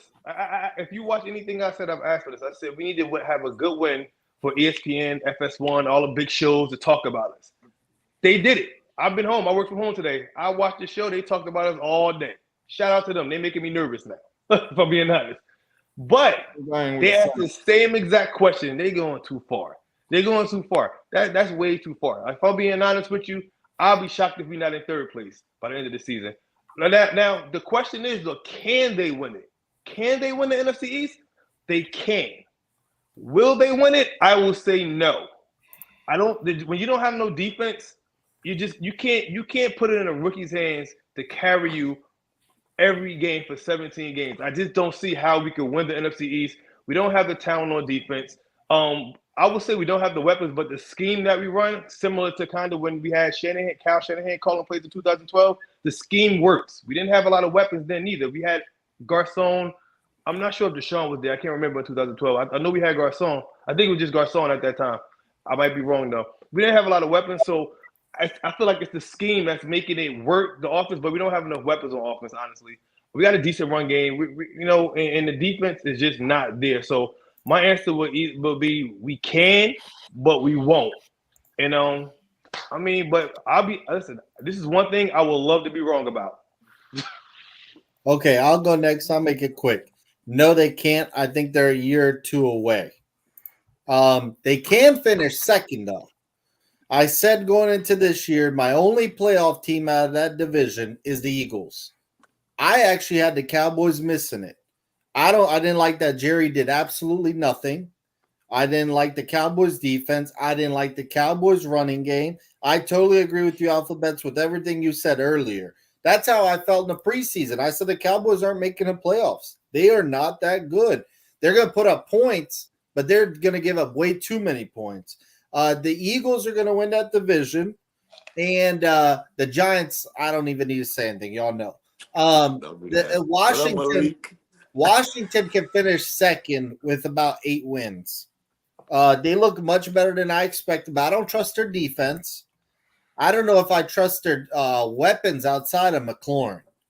I'm not sure that they even have the weapons. It's up and down. look, but Daniels, I have to say, looks good. He's not turning the ball over. That's the thing as a rookie. If you're not turning the ball over, you're on the right path. So I think that the Commanders are going to finish second. They're going to shock some people by finishing with 8-9 wins, but they're not there yet. The Eagles are the best team and have the best roster. Wild card? What? I was just checking with box office. We got wild card or no? I didn't have them in the preseason. I won't go there yet. Let me go really quick, man. Yes, I think they can make the playoffs. I mean, not the playoffs. I mean, I think they can win the division because when it comes to this, the NFC East, it always comes down to the wire, and it's very close. I've seen teams win the NFC East with 8 wins and 9 wins. Obviously, we know what's still going on with Dallas, and Dallas, when people don't believe in Dallas, they'll somebody squeeze it in and surprise people in a very ugly way. And I'm not sold on Philadelphia. I'm not sold on Philadelphia just yet, though. I see a lot of issues going on in Philadelphia, so I wouldn't be, too on Philadelphia right now. Saquon's holding that team down right now, and I didn't think Saquon was able to pull this off because I'm looking at the Commanders' schedule right now, man. I know they can beat the Arizona Cardinals. I know they could beat the Cleveland Browns. They could take a loss against the Ravens. The next game, they played the freaking Carolina Panthers. I know they can beat the Chicago Bears. I know they could beat the New York Giants. Steelers and Commanders, that's going to be shaky. The next 2 games, they could play the Eagles and Cowboys. That's going to be tough. If they could split one of those games, that's a win for them. I know they could beat the Tennessee Titans, and I know for a fact they could beat the New Orleans Saints this season also. So yes, I think they can win the NFC East. But go ahead. Talk that talk, Keo. I'm with you. I think they're about a year away. They have some holes, some very noticeable holes. Look, they found their franchise quarterback. That's the number one objective. It seems like you probably have found your franchise quarterback after the whole Sam Howell and Dwayne Haskins. Rest in peace to Dwayne Haskins, Sam Howell, and all these other yahoos that they brought up in there. But linebacker spot and secondary and and edge rusher. Y'all got rid of Chase Young and you got rid of Montez Sweat. So that's a serious hole over there that I think that'll come back to bite you. It's the Eagles' division to lose. And I still think that the Cowboys are better than the Commanders. I do. As bad as they are, y'all heard me just badmouth them. I still think that they're better than the Commanders. The Commanders' schedule that what's put in front of them is a favorable schedule to win the NFC East. I'm not saying they will, but I'm gonna say it's possible though, man. The schedule is really favorable for them. Yeah, it is. But those rookies, a lot of times we see them, they hit that wall there. I like what Jayden Daniels doing. But you got a rookie, a brand new staff over there. Kingsbury. I mean, Quinn's been a head coach before. Hell, he took the Falcons to the Super Bowl, but it's still, they're implementing a lot of stuff. I think that the Cowboys will wake up. Because you still got Micah Parsons, you still got CeeDee Lamb, you still got Dakota Prescott. So, and then here's the other thing with the NFC East. Every year, I don't think we've had a repeat champion since 2004. So, that's the other thing going. I can't remember who won it last year. Eagles or Dallas? Dallas. Cowboys won. So we're not going to win. We're not going to win. Before you go, you said the linebackers. That's actually the strongest part of our defense. The linebackers.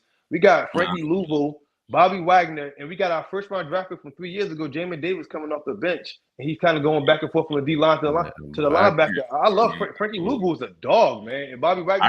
I think the strength of your defense is those 2 Alabama boys. They're not doing anything. Allen and Payne. You're not going to see it with defensive tackles. You're not going to see it with defensive tackles. Unless it's Aaron Donald. That trade them right now. Trade them. I'll take them. I'll take one of them. I'll take one of them over here. See, All right. While Alvin Kamara's averaging 7 yards a carry running against us, I'll take one of them. But he's nice, bro. You can't do it against that, bro. talk that talk. Has he been nice? Has he been nice the past 3 years? Yeah. Oh. He looks good. Now, he hasn't been – Alvin Kamara has not been all that the past couple of years. Alvin Kamara. I know Yvonne likes that. Alvin Kamara is not just a running back; he's a receiving running back as well. Has No, he he hasn't been run nice the 4,000 past yards. 2 years? Has he been nice the past 2 years? Okay, he missed 4 games last year and still ran for 600-something yards. Yeah, he's been 600 yards? 600 yards? 4 games. 600 yards? Hey, Really? Alvin Kamara was trash this past Stop weekend. it. Stop it. Thank 26 you. yards for 87 yards, or 26 carries for 87 yards. Keo could have ran that, bro. I give And him that's why 26 they- and that's- carries. and that's why they have All right. Hell no. All right. No, he All right. couldn't have. Hey, how you get 26 carries and you can't run for 100 yards? It wouldn't be All a right. show without no Saint slander. That's all I'm gonna say. Go ahead. See, go ahead. Can the Commanders make the playoff? I win the division. Can they make win the division? Realistically, no, man. They're not gonna win. They can't win the division. I heard the schedule you just ran down. Yeah. I think they split with everybody in their division. I think they split with and they might sweep the Giants. Yeah. But I think they split with the Eagles Eagles. and I think they split with the Cowboys. So those are 2 wins. They can beat the Browns, and Panthers, Bears. They can beat the Bears. They can Cardinals beat might be in. What about your Saints? See, can they beat the Hell Saints? no, they can't beat us, man. But Hey, that's gonna. We gonna be betting. hey, I'm gonna be here. I'm right here. I'm here every week, baby. Just come holler at me. That's gonna All be right. something special though, because Jayden will be going to Louisiana in the Superdome, man. So All right. You got the wrong jersey on, though. go ahead, X. All right. Can they win a division? I can't believe I'm saying this. Yes, they can win a division. Oh, let's go. Hey, I just had the Eagles in my Power 5 rankings. I do think that they're one of the better teams. They did lose the game with Saquon dropping the ball. But here's my deal. How long is A.J. Brown going to be out for? Is Devonta Smith hurt? I know, they're saying he may come back this week or next week. If they miss time, hey, the wins might pile up for the Commanders. I like what I'm seeing. I know that y'all may think, it's just Terry McLaurin, but I like De'Ami Brown. I like Luke McCaffrey. I know these guys are not household names. I get all that. Keep going. You got Austin Eckler. You got Brian Robinson. That's 2 different styles of running backs. You got Jayden Daniels, who's dynamic and not turning the ball over. If the Eagles are banged up, I think that the Commanders have a real shot at this. If all the Eagles have is Saquon Barkley, I don't believe in Johan Dotson. The Commanders traded Johan Dotson to the Eagles. That tells you everything that you need to know. So I'm just looking. I've heard mixed reviews. AJ Brown could be out 2 weeks. I've heard AJ Brown might be out for 8 weeks. It just depends on who you find that information from. I hope it's not 8 weeks, but I'm just saying.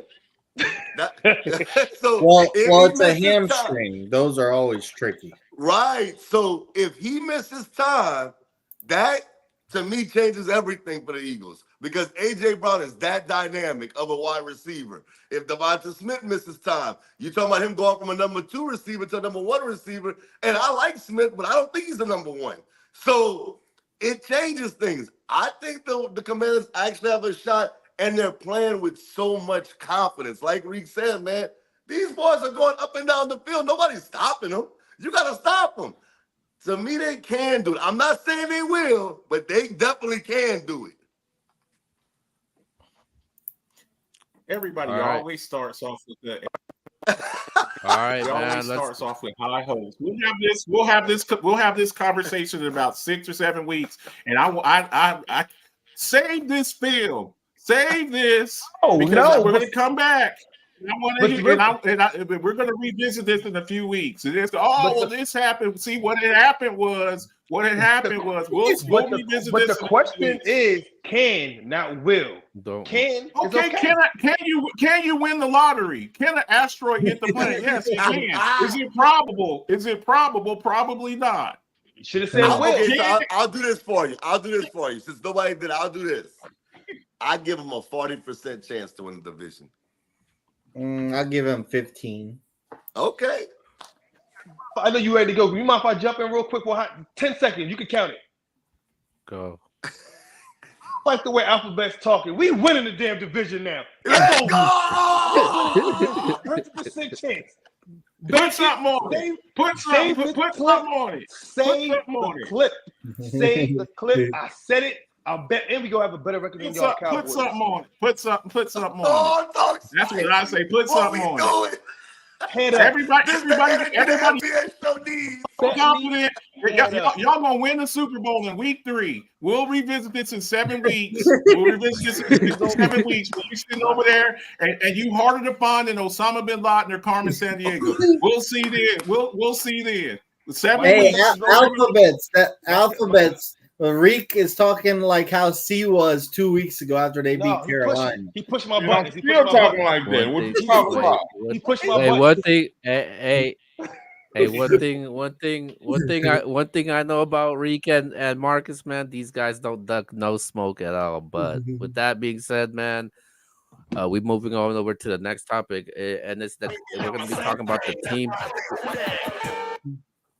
And we're going to be talking about the team that the Commanders beat, the Cincinnati Bengals, are 0-3, man. They're 0-3 now. So with that being said, man, is it time to press the panic button on the Cincinnati Bengals? Yes. Press on it right now.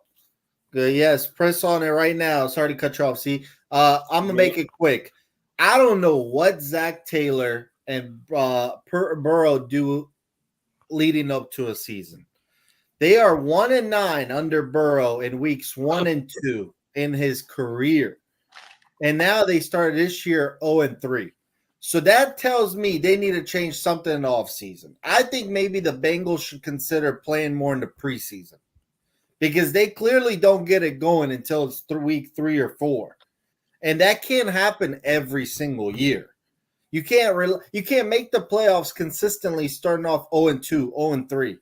You just can't. And that's why I thought they would beat the Commanders because I was like, all right, they're used to you starting 0-2. They going to get this one. Then they got Carolina. They're going to be 2-2, and then they're going to get going. I don't know what Zach Taylor and Burrow do, but they need to change something next season. They got to play in the preseason, I think, is what they need to do. But look, I had them in the playoffs. I had them actually winning their division, the North.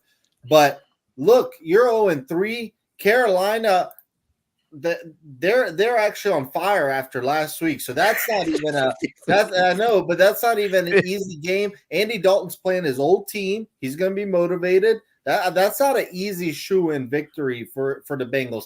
And like I said earlier in the show, I don't care if Burrow throws for 0 interceptions this year. That defense is trash.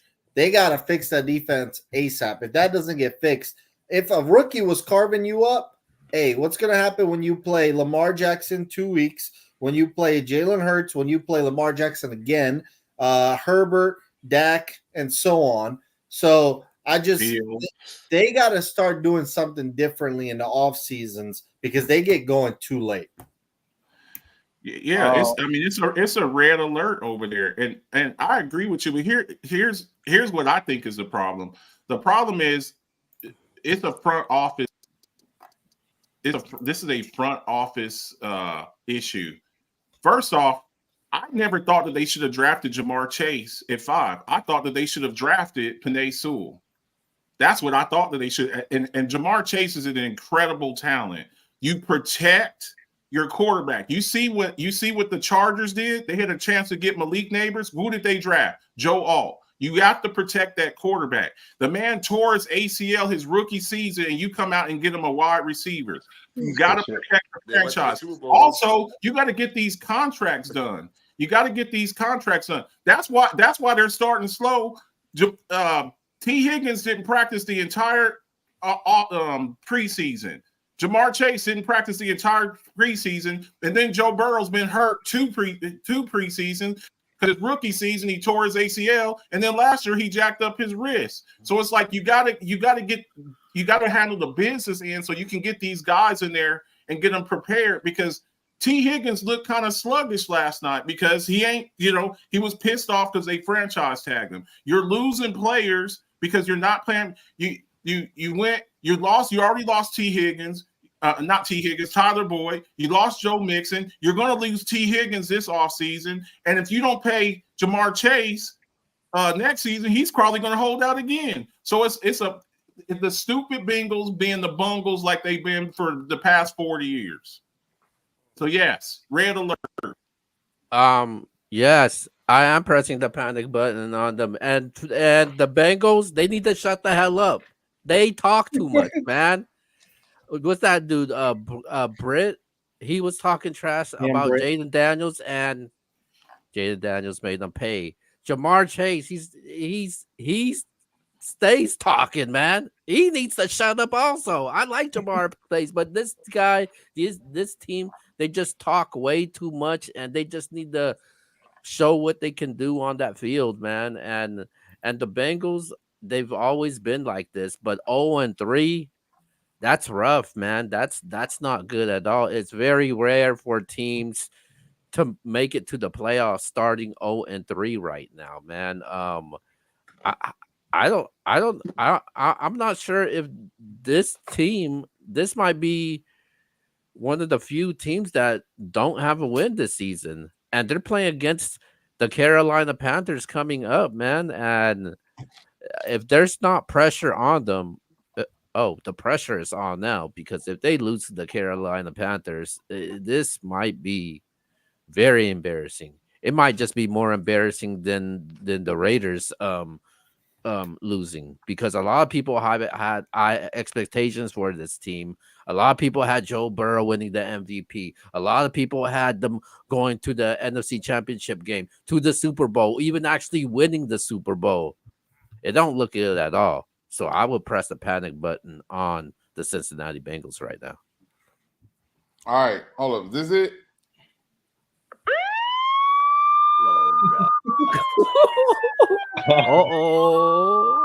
Yeah, bro. I go ahead and press it for them, bro, because obviously they haven't done it. Look, bro, you 3 weeks in, you got 0 wins, and you got Carolina coming up next. The problem with them is personnel. The personnel problem. All right.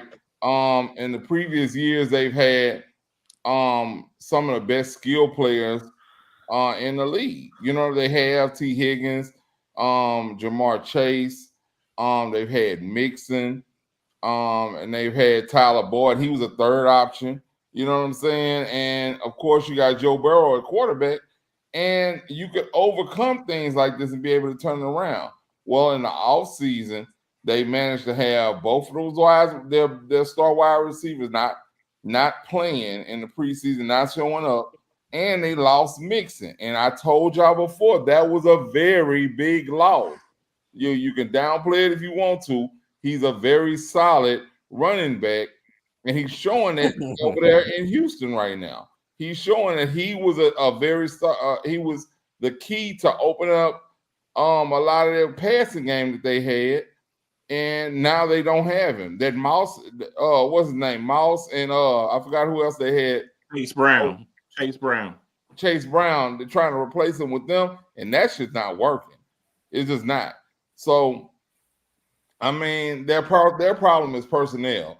I think that them playing more in the preseason, I don't think that that's the way to go necessarily, but getting some they shouldn't have contract confusion every year with these players, man. Go ahead and get this stuff taken care of. That way, everybody's happy. Everybody's on the same page. They know where they're going to be. They're forming some kind of bond with each other. And hell, the coaches are even a lot more comfortable when they're coming up with game plans, knowing who you're gonna have on your team. And the quarterback's happy and knowing he's going to have both his star wide receivers, and he's going to be handing the ball off to his star running back. All of these things, I mean, and tight end. they switching a tight end every year. I mean, you gotta have somebody in place. Their personnel is their problem, and I think they definitely need to press the panic button. They should have pressed it in the preseason when they didn't get the new deal with Chase done, and he started talking about he not doing no kind of he not even thinking about renegotiating during the season. I'm stuck on this one, but I shouldn't be. But my brother Alphabets has pressed my buttons and made me unstuck. In a sense. So, because in my mind, I'm like, yeah, they 0-3, But then I came with heavy modest. I have my jersey in my head on, but I wanted to be modest about the situation. I didn't want to do the thing, no offense, but the same thing and go crazy about every little thing. You know what I mean? So, you know what I'm saying? I came with to be modest, but my boy Alphabets got my buttons. He pressed my buttons. If you tell me Michael Jordan go beat me 11-0 in his prime, I'm gonna tell you I'm beat him 11-10. So you can't press my buttons. So you pressed them. So let me tell you something. The Bengals has been through a gauntlet schedule. Two out of 3 of their games against the upcoming division champs, the Chiefs, AFC West, and the Commanders, NFC East. So don't forget about the Patriots, by the way. That's why I said 2 out of 3. I don't count them. That was a bad one. But the other 2, they should have lost because they lost to 2 division champs coming up. So that's why I'm stuck a little bit. But then I had to come back to my reality and say, you cannot be 0-3 in the best division of football and haven't even played a division game yet. It's impossible. You cannot get out of that. You cannot dig yourself out of that dirt. You're 0-3 and you ain't even played the division. You got 6 games left in that division. You're gonna possibly split with Cleveland, and I don't see you beating the Ravens. And I see you maybe splitting with Pittsburgh because I don't trust Pittsburgh still. I'm not gonna trust Fields right now still. But that's too much in that division. So 0-3 is tough to come up out of. I'm gonna panic. I know I came in strong with a little talking crazy, but nah, I'm panicking. The Bengals is in trouble. I don't think they make the playoffs this year. All right, well, I'm glad you said that because I have a question for the chat. I see 61 people in here. We definitely appreciate y'all. Go subscribe to the brand MBS Central, man. We definitely appreciate y'all. And I have a question for the chat. I have a question for you gentlemen because I hear all the panicking and all that. Keo, chat. Will the Bengals make the playoffs? Keo first. Oh, my bad. I'm gonna say yes. Okay. Yvonne. I had them win the North. I no longer do. They'll miss the playoffs because I don't trust that defense. Okay. C. I had them winning the North. Nah. Okay. Bets. Marcus, what you got? No, not at all. Reek says no. Chat. You say no too, I'm pretty sure. Oh, Somebody got to be objective up here. I will. No, I'm not pressing the panic button on the Cincinnati Bengals. Reek, you say it a lot, Reek. They played against 2 really good teams. They competed in both of those games. Y'all said the Chiefs got lucky and got away with some calls in that game. Washington, Jayden Daniels had to throw a perfect throw to Scary Terry at the end of that game to win that game. They kick a field goal. Maybe the Bengals come down and tie the game up. I'm not saying for sure, but we don't know. I know it's early. I know it's 0-3. It looks bad. The Patriots lost. I have no excuse for it, but Yvonne told you they always start slow. I have no excuse for it. But here's what I got to say. 7 teams make the playoffs. The Chiefs are 3-0. We pretty much think they're going to make it. The Bills are 3-0. We pretty much think they're going to make it. Let's say the Steelers win the division at 3-0. The South, let's say Houston, 2-1. They make the playoffs. The Jets, 2-1. That's 5 teams. The rest of the teams, the Dolphins, they're done. No Tua, you out of there. The Patriots, out of there. Not making the playoffs. The Titans, Jags, Colts, out of there. None of them's making the playoffs. That's trash. I don't have to see anything from them. All right. So hold on. The Broncos, Raiders, out of there. Not making the playoffs. Don't try to talk me into it. Neither one of those teams making the playoffs. So now it comes down to the Chargers, Ravens, Browns, Bengals. I look at those teams. The Ravens are 1-2. They're only one game in front of the Bengals. It's not like they're way in front of the Bengals. The Browns 1-2. They haven't looked good at all. They look terrible, if you want to be honest. And then when you look at the Chargers, they started off hot. See, you said the Chargers are not as good as we advertise them to be. So when I look at all those variables, I say the Bengals are going to be okay. They got to get on that winning streak. They're going to make the playoffs. In the words of the great Aaron Rodgers, relax. I got the Bengals making it to the playoffs. T. Higgins missed 2 games, by the way. Say something. So the Bengals. That was literally in my life. ESPN FS1, you pick it. That was the greatest wrong breakdown I ever heard in my freaking life. Never, like you almost convinced me, but I'm like, it's wrong, but that was amazing. Like, shout out to you. Hey, they're gonna make the playoffs. They do play the Panthers, so hope it's a possible win. But the following week they do got Baltimore, and Baltimore need a win that's bad also because Baltimore's 1-2 right now. So if they lose to the Panthers, you still got them in the playoffs. Hey, then I'll press the panic button. I'm gonna send you mine. Hey, mark me down right now. I got the Panthers beating the Bengals this week. Oh, God. Oh, get to the picks. Please get to the picks and put that game on there. If the Chargers get healthy, they're going to make the playoffs. Yeah, I agree. I don't know, man. Herbert's banged up and Derwin James been suspended. Yep. Go ahead, Keo.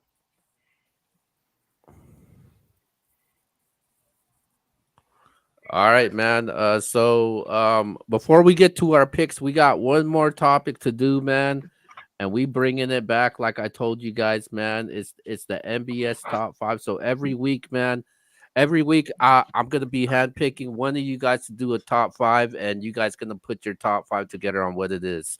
So with that being said, man, X is gonna start things off with this week, and he's gonna give you his top 5 performances in all of sports.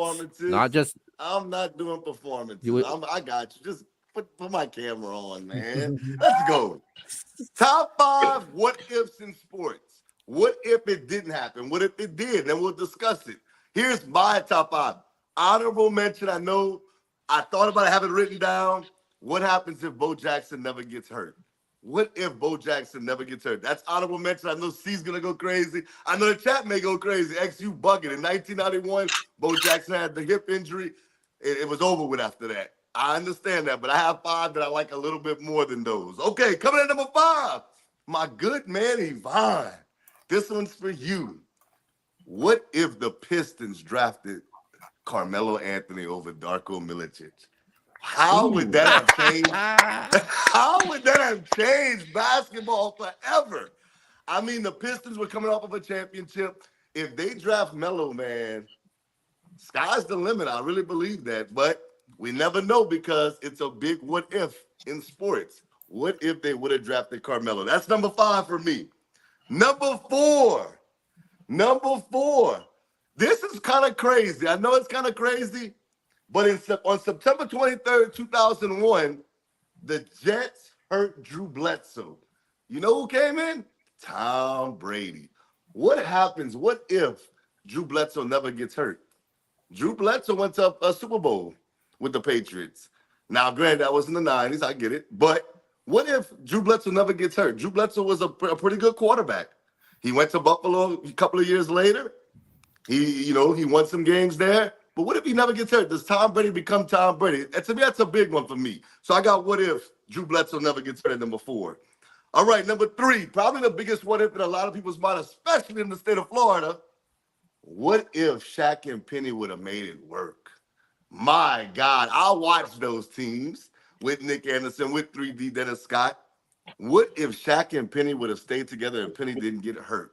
Man, who knows? But that's my number 3. Number 2. Yvonne's going to like this one as well. What if KD and Draymond never get into it and KD stays with the Golden State Warriors? How many championships would they have won? I mean, we'll never know, but that's an interesting one. And then the biggest what if. We always speculate this. This is maybe the biggest what if in sports because all of us think about it. What if Michael Jordan never retires? How many rings does he have? I'm gonna let y'all discuss it, but that's my biggest what if in sports ever. If Michael Jordan doesn't walk away from the game, he won 3, left, came back, won 3, and even after that, he left again and then came back with the Wizards. What happens if he never retires at all? How many championships does he end up with? That's my top 5 what ifs. All right, guys. Well, what you guys think about his what ifs, man? Did you like some of them, or did he miss some that should have been on there? Some of them were good. Some of them were good, but the one that you missed, the biggest one that you missed. What if Jerry Jones and Jimmy Johnson? What if they would have made it? Of course, you went to the Cowboys. The Cowboys. I'm just saying. You're talking right now. The Kansas City Chiefs have an opportunity to win 3 championships in a row. Well, they had won 2 in a row, and they lost to the NFC Championship against the 49ers that 3rd year. If Jimmy Johnson's there, they don't lose that one, and they probably win 3 Super Bowls in a row, and the first team ever to win 3 Super Bowls. And then they win the next year, so they might win 4 in a row. So to me, I think that's pretty. I understand where you're going with it, but they did win a Super Bowl with Barry Switzer, so I don't know. I'm not saying you're wrong. I don't know. They're one game away from going to 3 Super Bowls in a row of Jimmy Johnson there. They went to the NFC Championship and lost to the 49ers that 3rd year. So that's major. That's major. All right, I actually like that one, Alphabets. That's a good one. Someone in the comments, and C's gonna love this one. It said, "What if Marcus Williams doesn't miss Diggs and the Minneapolis Miracle never happens?" Bruh. I'll tell you what happens. Nothing. They still don't win the Super Bowl. All right. X, I actually liked your list. I'm gonna comment only on one of them, and we'll never know how many rings Jordan's would have had, and if Melo or D Wade went to the Pistons. But bruh, if KD stays with the Warriors, not only do they beat the Raptors if he's healthy, bruh, they would win 6 rings. I am not joking. 6. Steph Curry won 4 total, bruh. If he stays healthy against Toronto, they beat Toronto. That's 3 in a row right there. Then they would have next year was the Lakers Heat COVID finals, bruh. They win that. Warriors were one over. They win that title easily. Then the year after that was the Suns and the Bucks. They would have won that year too. And then the year after that, the Warriors beat the Celtics. So, bruh, they would have won 6 rings. I am not joking. They would have gone 3-peat if KD never gets hurt against Toronto. Bruh, I thought that I said at the time, KD's my favorite player in the NBA the last decade. I thought KD was dumb leaving. He was too worried about what y'all say, what I say. You can't win without Steph. Can't give a crap. That doesn't mean anything. If I was KD, I would have stayed on there, annoyed the shit out of people by winning hella titles. KD and the Warriors would have won 6. I always say KD Warriors would have beat the Bulls of Jordan, would have beat the Shaq 01 Lakers. I don't care. The reason is they shoot too many threes for those teams. Those teams wouldn't keep up because they just don't shoot threes. Would they stop Shaq? No.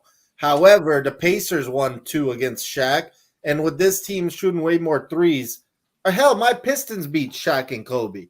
So, I think the Warriors would have won 6 rings. So just to nitpick your list, man. My number one, if it was me, I would move Shaq and Penny up to 1 because I grew up watching Penny and Shaq, man. They were like one of my favorite teams. The Orlando Magic with those guys, with Nick Anderson and them. They were like one of my favorite teams to watch. And what if, man? That would have been crazy. And then my number 2, I would have had Draymond and KD because nobody was stopping KD at that time. But if and then 3, I would actually have the Darko and Carmelo Anthony thing because Carmelo Anthony, he had an impact with that Nuggets team that he was on. What's But crazy is maybe Rick would have been a Pistons fan. Oh, Hey, I was uh, Denver. I was but Denver before Melo. but I'm just but messing with you. if there was one thing that I would have had to what if is what if LeBron James never went to South Beach?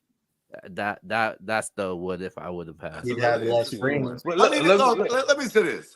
There's so many what ifs. I wrote down like 10. What So if there's Andrew so Luck many. doesn't retire? Right. oh, I had that on there. but So my thing is there's See it? so many what ifs. I will be honest. I didn't even think about the Jimmy Johnson one. I probably wasn't thinking about it because it's the Cowboy. But I like it. I do. I do like what you said because I did grow up in that era where I watched the Cowboys. But what if Norwood makes the field goal against the Giants? The Bills are not 0-4 in Super Bowls. I thought about that one. So there's a lot of what ifs in sports. But that was my list. All What right, if Hey, man. Michael look, hey, wait, Jordan? look, What if I Michael want to jump in on that list. Let me jump in on that Go list ahead. real Go quick. ahead. First of all, I think your list is amazing. That's a dope list. So you made me think of one. Like, so the one I want to pick out is the Melo to the Pistons. I got something to me that I think is even better. I think what if Tatum would have got drafted to the Sixers instead of Ben Simmons? That's a good one. You get and then I also think, and this one's even bigger than what if with that team. What if Tatum would have got drafted to the Lakers at number 2? Where would LeBron have did? What would LeBron have did? Because LeBron, if you got Tatum, Ingram, and Randall, that's the young team you build on. You don't bring LeBron in on that. So that's one. And then my last one is, of course, we in this week of Commanders. What if RG3 never got hurt? We was in the playoffs against Seattle. Who was the most who was the most scary team that year? The Seattle Seahawks was scary. We got 14 nothing on them with a hurt RG3, and then he gets hurt completely, and he's never was the same. We was building towards something special, but whatever. I think I didn't bring up the other guys that you mentioned real quick. I brought up Melo because to me, there was Melo and LeBron was clear cut 1 and 2 in that draft. It was no maybe this person will go. I know Yvonne brought up D Wade. Nobody was talking about Wade going 2. People were shocked that when the Pistons came out and said we're taking Darko. What? Did you watch Melo at Syracuse? That's a great point. That's why Great it point. was crazy. I know there was some people that were saying Melo should be the first pick in the draft. Go ahead. I'm Go not ahead. saying they're right. Go ahead. See. Go ahead. See. What's your thoughts on that list? All right, real quick, man. I the number one on your list. The how many does Michael Jordan win? Well, that's debatable to me, and I'm the biggest Jordan fan there is because when he did retire, that's when the Houston Rockets won theirs. Facts. And Kenny Smith is easy to remind everybody that that first three-peat, they were undefeated against the Bulls when they played them.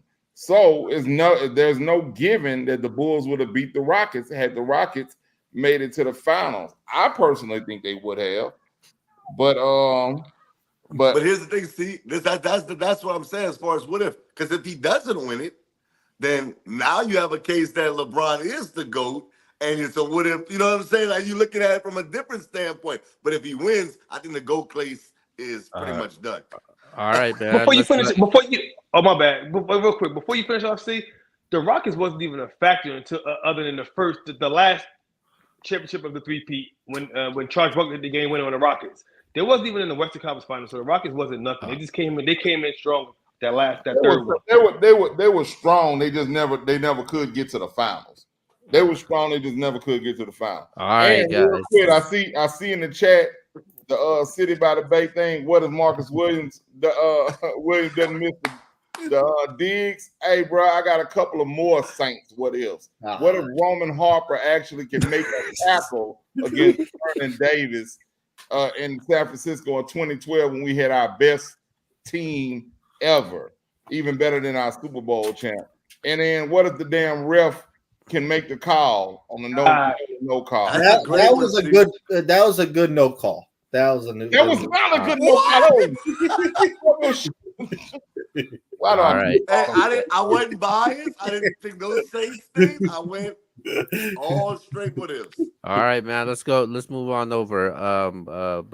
Before we get out of here. Breaking news, man. The Las Vegas Aces are advancing to the WNBA Yeah. semifinals, man. It will be the Aces and Liberty going down, but tomorrow night the show will tomorrow night the show starts tomorrow because Caitlin Clark will be putting on the show tomorrow, Bye, man. Caitlin Clark. Get my broom. Where my broom at? Oh, they getting swept. Oh, yeah. I know Caitlin's in the playoffs, but I know somebody from Louisiana that ain't. Watch your mouth. Watch your mouth. I know somebody from Louisiana also injured. It's no need for that, Keo. Uh, It's no need for that, Hey bro. man, the Panthers Raiders game got more ratings than the WNBA playoff. Don't do that. You see disrespect. All right. All right, man. Let's move on over. Yvonne, take it over, man. Our NFL weekly picks is about that time. All right, boys. Hang on, before y'all start with that, I'm not gonna do the picks because I make my picks on my show. Make sure y'all tune in, Alphabet's football show. As usual, guys, it's a pleasure to work with y'all anytime. Y'all gonna have to come over. Y'all subscribe, jump up in there. They ducking you, man. Sports Junkie. Keo been on the show, Mr. C, Box Office, my man down here. Me and you, Commanders. Me and you. We'll talk about it. But man, y'all keep showing MBS love. Love these guys, man. Make sure y'all tune in. Alphabet's football show Friday night 2:00 Eastern time with my lovely coach from on the Die Hard. Subscribe to the channel on YouTube and join the Facebook page, man. Love you guys, man. Anytime, man. I'm back up in here, man. I'll get up with y'all. All right. I might pull up Friday. Pull up, like Michelle Obama's like, pull up then. Like Rihanna said, pull up. Y'all be safe, guys, man. I'll see y'all next time, man. All right, bro. No doubt. All right, man. All right. So I'll our NFL picks for so far this year. Reek and C are tied at 15-8. Keo and X are tied for second, 13-10, and I've been trashed, 10-13. So we'll start off like this. I know we got a couple games that are trash that we're gonna name. However, we always do primetime games, so we got to do it. And we'll do it this way. So Reek, then C, then X, then Keo, then me. All right. Thursday night game. Cowboys at Giants. Who we got? Winning this game. I was close to picking the Giants because I just think the Cowboys is kind of in trouble right now. But the only reason I picked the Cowboys is because they own Daniel Jones. Daniel Jones literally plays his worst games against the Cowboys. So I have to pick the Cowboys in this game. Yeah, I got the Cowboys too. Even though the future rookie of the year, Malik Neighbors, he will shine. He will shine during this game. So yeah, but I do got the Cowboys. What up, Malik? You know, Lafayette's very own. We know what it is, man. Big Yeah. LSU in the building. But yeah, man, I got the Cowboys. The Cowboys need a rebound from their losses to the Saints and Ravens. The Giants is the perfect team to play. I got the Cowboys. Keo. I got the Cowboys, man. Obviously, to be honest with you, I'm not actually confident about that pick at all. The game is in New York. They did get their win, but I'm going with the Cowboys though. They usually beat the hell out the Giants on prime time. So yeah, this is a good one. Yeah, the Cowboys beat who we all expect them to beat. But any big game, they always fumble like we expected as well. I got the Cowboys. All right, next game. Interesting one. Eagles at Buccaneers. First of all, before I jump in there, see you're crazy. Rookie of the year is going to Jayden Daniels. Okay, but back to the picks. Hey man, it's all love. The Bucs and the Eagles game, I think it's going to be a good game. The Bucs Eagles game, that's probably, like you said, one of the toughest picks this week. The easiest way for me to pick it is I want to be first place, so I got the Bucs winning. All right, I'm just like you. It's easy for me to pick because I want the Saints to be first place. So I got the Eagles winning. Yeah, no. AJ Brown's injury definitely concerns me in this one. Dang. On the show right now, I'm taking the Eagles, but I may text you, but I didn't change my pick on this one. But right now, I got Philly. I think Saquon Barkley, outside of the Josh Allens, Saquon Barkley, you can make a case is up there for MVP. He's been ridiculous for the Eagles. Keo. I got the Eagles also. Yeah, I think the easy win for the Eagles. All right, I'm going with the Bucks. I think that the Eagles injuries catch up. AJ Brown obviously is out, and because of those dirty Saints, they hurt Devontae Smith. Oh God! Boy. And I got the Bucks, man. I think that the Eagles injuries actually catch up this week at least. All right, next game. You know what? Just because you're on the show, Reek. You know, I didn't even have space for this game because of these trash Monday night games. We're doing the Commanders and the Cardinals. I think it's in Arizona. Who we got? This is a scary game. I didn't know you were gonna do this to me. Honestly, I'm very, very, very scared of this game. I think our defense is terrible, and I think Arizona's defense is a little bit better. I'm gonna edge the Cardinals in this game. I'm actually going with the Cardinals as well. Just because, y'all defense is bad. Jayden Daniels can't do it alone. He doesn't really have any weapons over there. Scary Terry's is not going to be enough. I like the offense over there in Arizona and the defense better than the Commanders. So yeah, I'm gonna go with the Cardinals. Get 1-7 the ball. Get 1-7 the ball ASAP. I got the Washington Commanders beating the Arizona Cardinals. I do think this is a great fantasy. For anybody that's in fantasy, these are the guys that you want in this week's matchup. This could be the highest scoring game of the week. I like Washington. I'm going to stick with the hot hand. I'm going with the Washington Commanders. I've had Jayden Daniels as a top 5 fantasy quarterback every single week this week throughout the season, and I'm going to continue to do it again. I'm going to have him in my top 5 in fantasy this week as far as quarterbacks goes. But no buts. I got the Commanders winning this game. Ooh. Yeah, I like the Commanders, man. I think people talk about Washington's defense is bad. Arizona's also got a bad defense also. So I think this is going to be a high-scoring game. I got the Commanders. All right, this is a pick-em game if you ask me. Cliff Kingsbury knows Kyler Murray, which is very interesting here. Man, this is one of those games where I just go with the home team. I got Arizona, but I'm not confident about it at all. We'll just have to see. I'm not confident, but I got Arizona just because they're at home. Hey, before you go, I got to change my pick. I lost my energy because Alphabet's left. My bad. I forgot. Alphabet's had me hyped up. Let me get my shit back. I'm sorry for cursing. Look, I got to watch the Commanders. We about to blow them out. 35-21. 2 touchdown win. We going. Let's go, baby. Watch the Commanders. Let's get it. What were you saying, C? No, I was saying Jayden Daniels is everything Cliff Kingsbury wanted what's his name? Kyler Murray to be. He's everything he wanted Kyler Murray to be. All right. Next matchup. Interesting one. Vikings at the Packers. Ooh. Love playing. Do we know right now? Right now it's questionable. Change it, but on cam right now, I have the Vikings winning this game. They just right now they're hot. They're beating good teams. Packers, Malik Willis only can go so far. They're doing a great job with Malik, but I don't see no way that they beat the Vikings this week. The Vikings is looking real solid right now. Okay, let me just check something right quick. The Vikings Jones returns to play his former team. See? Go ahead, X, while C looking it up. All right.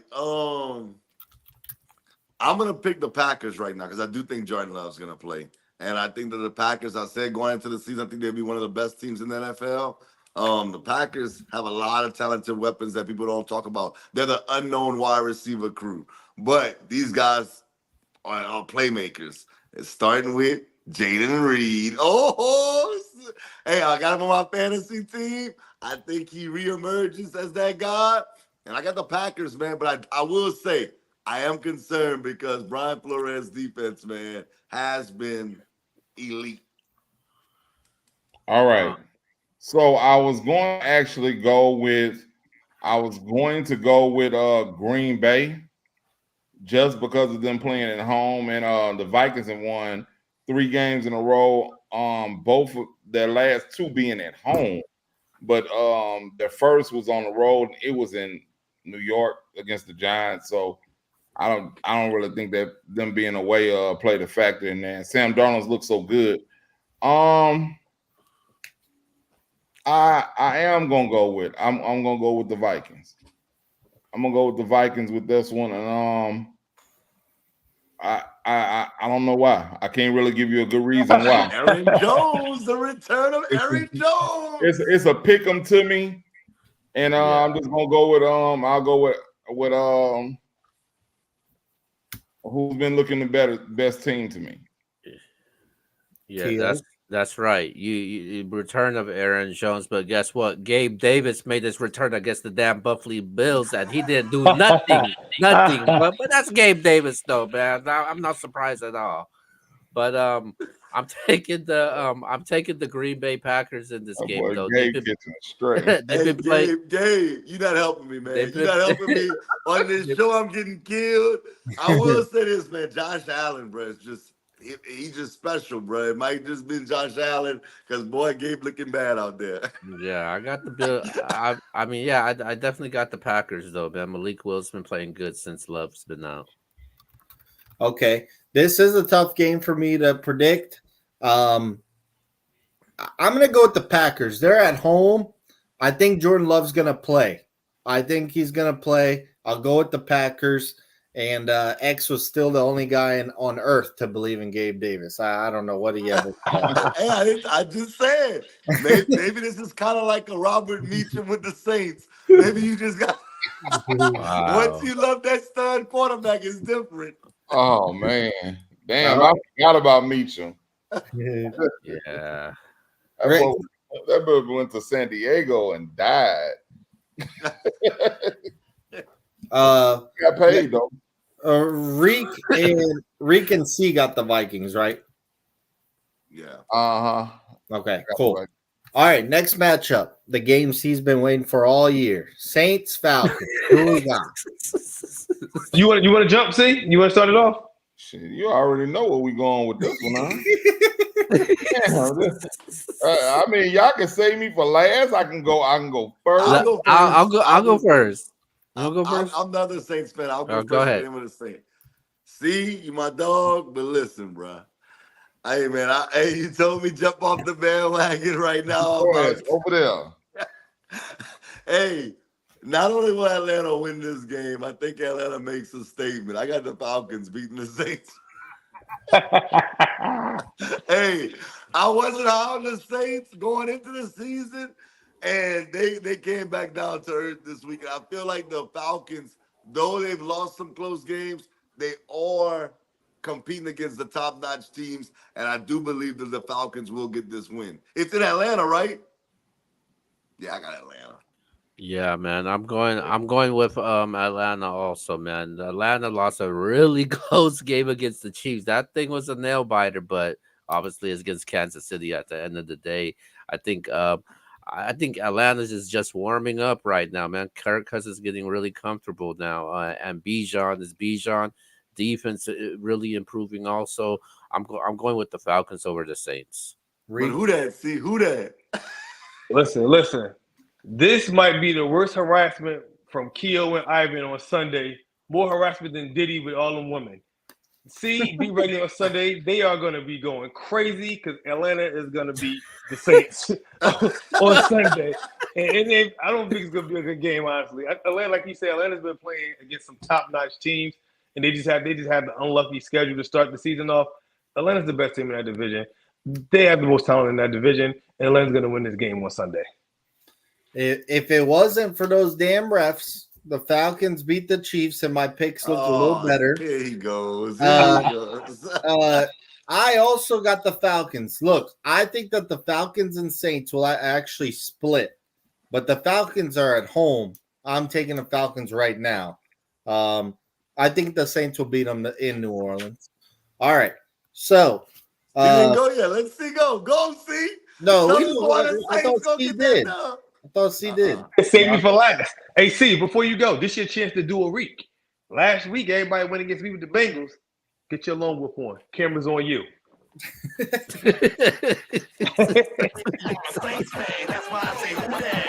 Oh, see, I can throw it up. Yeah.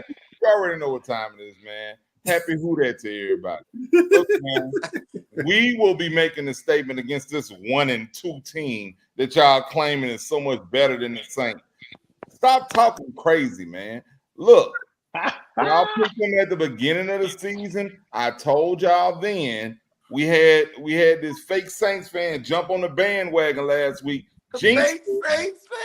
Jinxed us, got us off our winning streak.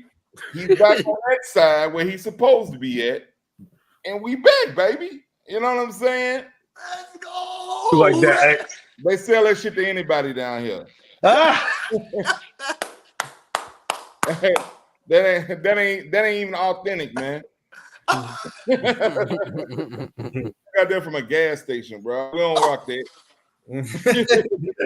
All right, but nah, man. All seriousness, the Saints get back on their winning ways. In Atlanta, this is a rivalry game, one of the biggest rivalries in the NFL. And if you didn't have to even go to it, you can see all the festivities that go on. If you've ever talked to any Saints and Falcon fans, bruh, it's crazy. Even now with social media, you should see some. Last year, I saved it. One of the Falcon fans made a video, and it was so crazy. I saved it. I was like, bruh, I can't wait till we beat these boys' ass at the end of the year. And we absolutely did. But like I said, man, all of y'all told me these boys was 31 points better because they got Kirk Cousins. I ain't seen it. They 1-2. They down there with the Panthers at the bottom of the division. They'll be 1-3 after Sunday.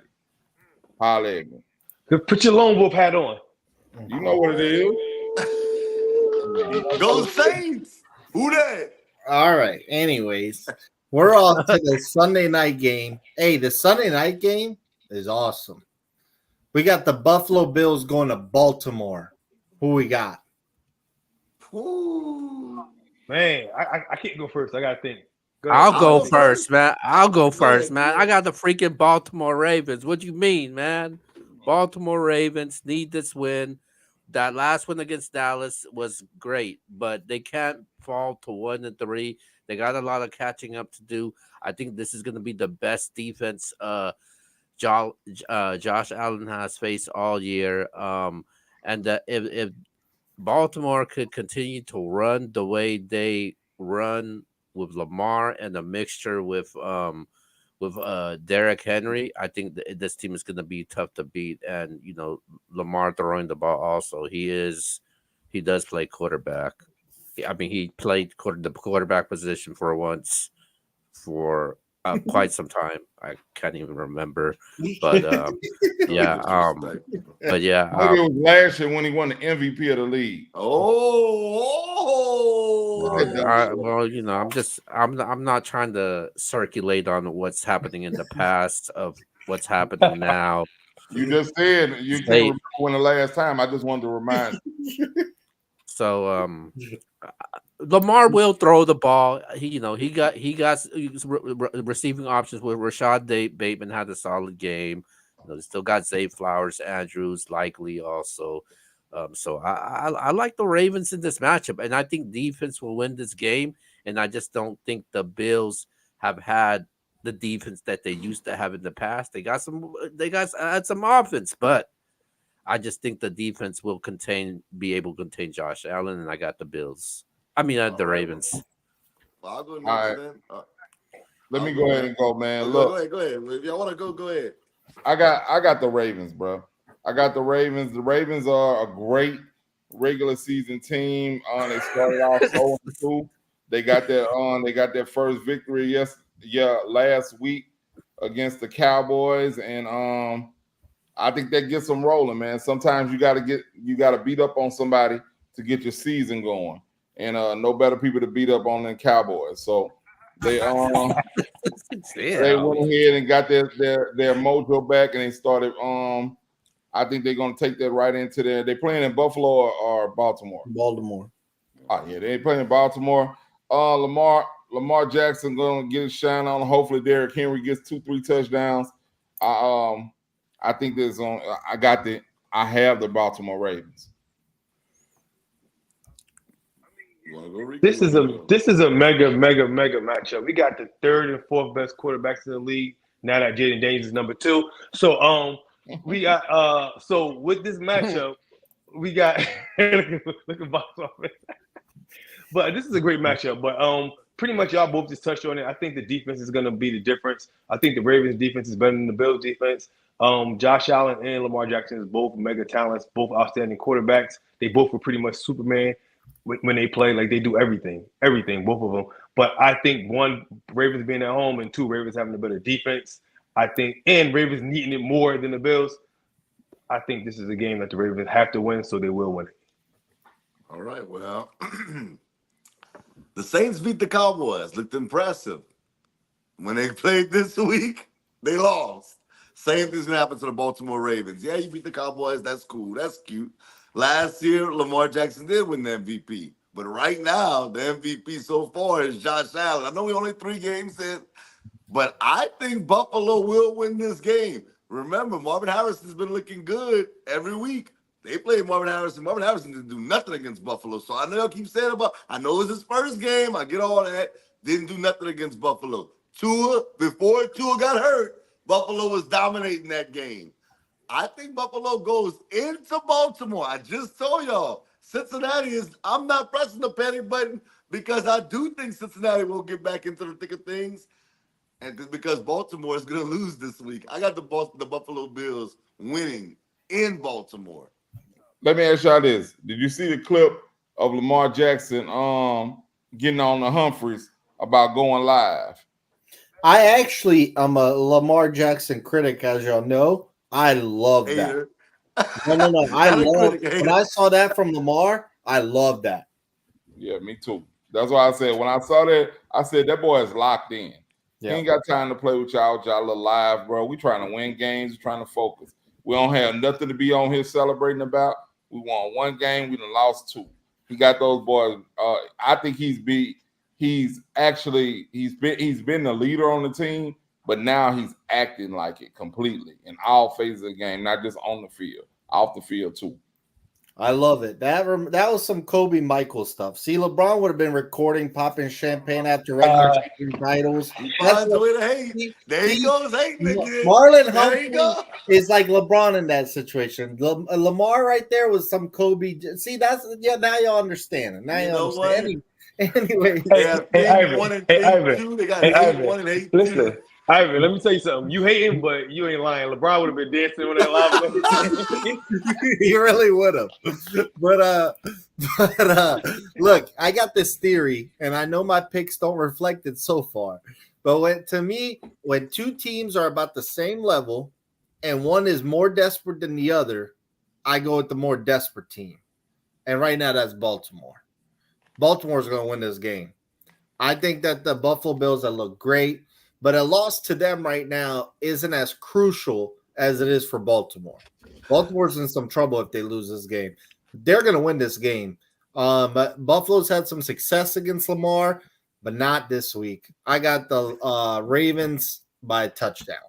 I'm coming, Cedric. I'm by myself this week on that one. Let me get the lone wolf Sam Howell. No, I ain't doing that. All right, 2 Monday night games.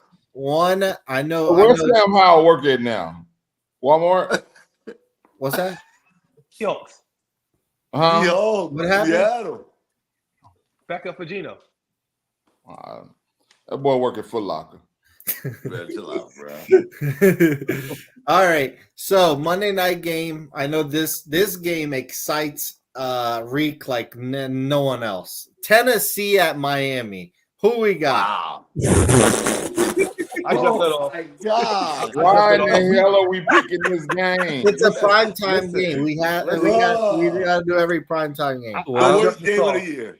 I jumped this off. Week 4, the start of the Titans division taking over.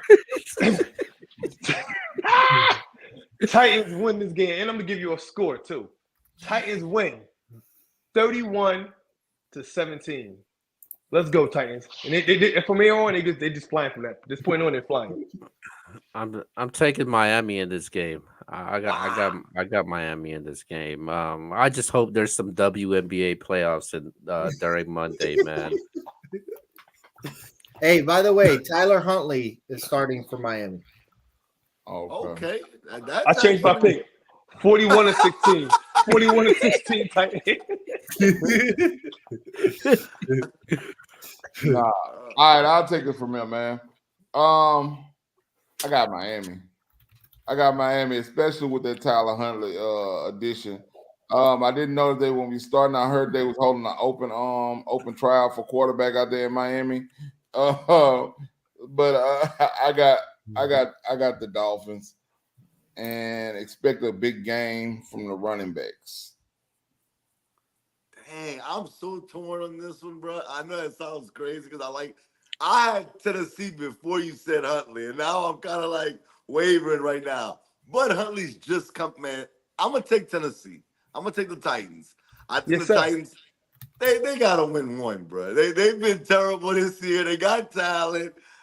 Bro, you got Hopkins, Ridley, Boyd. Come on, man. You got Tony Pollard, Levis. That's your man's. Will Levis. You said they've been terrible. They've led the first 2 games into going to the fourth quarter. The first 2 Levis games hey, bro, he's a trip, bro. He's a trip. That dude, hey, I feel bad that I'm even picking him because Will Levis does things in the game. You have the highs, but then you have the real lows. You're like, bro, what are you thinking, bro? But I'm gonna take him, but I'm not confident. I'm gonna take the Titans because I'm trying to catch y'all right now. Not picking the Titans, man. Let's go, Tajay Spears. I need you, big dog. All right. So I heard about that tryout. See, there's a big sign in Miami. It said, if you've ever thrown a spiral in your life, come try out for the Dolphins today. So Keo, you could be the next Dolphins quarterback. Keo ain't never doing no damn spiral. Hey, look, I think Keo and C are tripping. I got Tennessee. I think the Dolphins are garbage without Tua. Garbage. I forgot Tyreek Hill played in Miami after Tua got hurt. And I'm serious. I think that the Dolphins are garbage without him. I got Tennessee. Tennessee's defense has actually looked solid at certain points. Will Levis made some dumb mistakes, but he's the better quarterback this Monday. Whoever the Dolphins bringing out. But I don't know. Then you switch to Miami? Who? Reek, you got Miami or Tennessee? No, he got Tennessee. I got Will the Thrill. Okay, my bad. My apologies. All right. Now Don't say that ever again. Now the second Monday night game is solid. Detroit versus Seattle. Oh, I'll go first. I got Detroit. Seattle's not what everybody's hyping them up to be. I know you said they're number 5 on your power rankings. If we was doing the topic contender or pretender, that's a big pretender to me. Even though they won, give them their credit for sure. But I got Detroit. Detroit's gonna be one of the best teams this year. I really believe that. Game, honestly, I think Detroit's a better team, but I don't think they've looked it this year so far. I thought they was going to come into the season looking like the 49ers for the past 2 years, not this year, but the past 2 years. They pretty much are built the same way.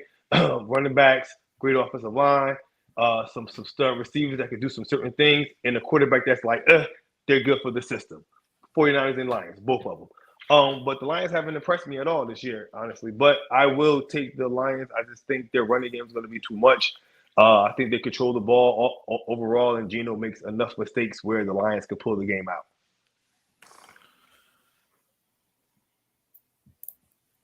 See? Shit, I'm sorry. I zoned out looking at my fantasy team. Who the Lions hell? Seahawks. He said, Send Lions me wait. Seahawks. something. Send me See, something, Steve. see, Send me something. look, C said I gotta catch the waiver wire before it hit. Yeah, I need some receivers.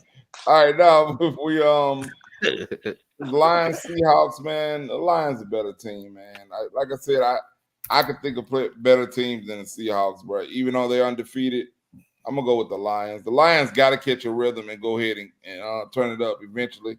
I think this will be a week that they show that they are one of the premier teams in the NFC. Yeah, man. I'm going with the Lions also, man. If I had to pick between the weakest unbeaten teams right now, it would be the Seattle Seahawks. So I'm taking the Lions. Eggs, did you go? Yeah, You I went. went already. You went Lions. Yeah. Do it. Do it. Do it. I got Detroit, man. I don't believe in Seattle. They're 3-0. They deserve credit. They've won every game in front of them, but they're a pretender. They're the definition of a pretender. Seattle, I think, in the next draft needs to go after a quarterback and let them learn from Geno. I think it's about time. Geno has hit his ceiling. Like that's all he's going to get you is maybe to the playoffs, and that's it. I got Detroit. So hey, we're all unanimous on Detroit and the Cowboys. Every other game, not one game is unanimous. So this is good. All right, man. Well, it's time to wrap things up. Get out of here. And so let's go through our shout outs.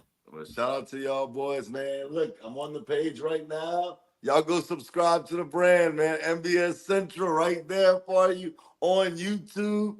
We got to keep putting out fire content. Reek's going to keep being funny with Washington, man. See, my dog, man. Saints, who that? You see my hat? I see. Big LSU, big New Orleans Saints. Yvonne, that jersey, never wear that jersey on this show again. It's embarrassing. And Keo, how about them Cowboys? You already know, out, man. Bro. I'm out. You already know, man. Shout out to everybody, man. Don't so go ahead and subscribe to my other team. You know what I mean? Facts. Bull XTP Sports Podcast. But let me make sure I shout out MBS. I'm always in first, and always MBS first. I wouldn't even be none of that other thing without this. I've learned from Keo, X, Box Office, C. Being on here with y'all, I got better and better being on here with y'all. So shout out to y'all. Appreciate y'all. Thank you for your help, Keo, and all y'all. You know what I'm saying? So shout out to y'all. Make sure y'all subscribe to MBS. All right, I'll go next. Considering y'all keep me up till 1 a.m. every Tuesday, I'm about to go try out for the Dolphins, man. I'd get to sleep earlier. I'd get to sleep earlier than this. I mean, this is insane. I mean, y'all are killing my sleep schedule. But anyways, the Saints lost to the Eagles without AJ Brown. I mean, come on, see, y'all got to do better. The Cowboys, they just get destroyed by anybody over there, Keo.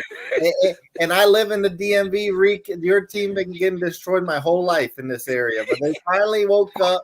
My Colts, hey, I can't even say anything, bro. They and the Jags in the race for last place in the AFC South right now. So it is what it is. Hey, good show, though. Can't wait to be on next Tuesday. I'll see y'all soon. All right. Before I start, I want an apology from each and every last one of y'all next week when the Saints. I want an apology. Hey, I got you, my brother. I got you. No. I didn't get no apology yet from this week, from Monday. My apologies. See, I'll put it like this, man. If the Saints win, I'll put up a video clip personally, and I'm gonna add myself into it to start off the show next week. All right. The Saints win. All right. Well, make sure you clear out your schedule to make sure you have time to make this. I don't want to hear I ran out of time. Blah blah blah. No, I want all that shit done by Tuesday. I got you. All right, cool deal. All right, anyway, man. Last with the shout outs, I was going to Hunter Morgan, Tori, Christian, Lee, and Edward. Daddy, love y'all. I'll see you in just a second.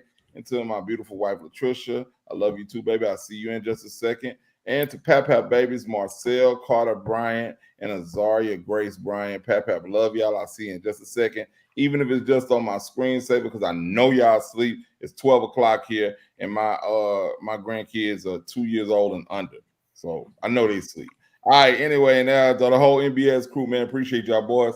Thank y'all for having me on here. I'll whoop y'all up next week and have my apology ready. All right, Hey, all right, man. I bet C doesn't even have his grandkids as a screensaver. He probably got Taysom Hill on there. Oh, boy, shut up, man. Hopefully,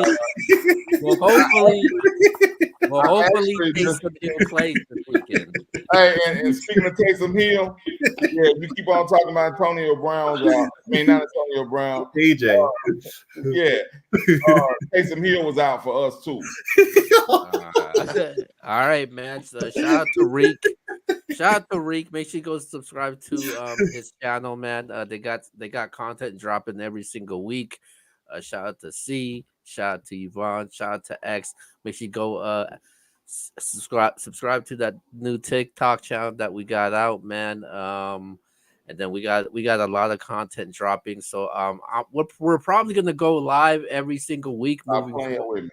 We're probably gonna go live every single week for the NBA show because I actually like this though, man. We maxed like over 80 viewers today, so that was dope because we didn't even do no promo behind it. So and shout out to everybody in the chat.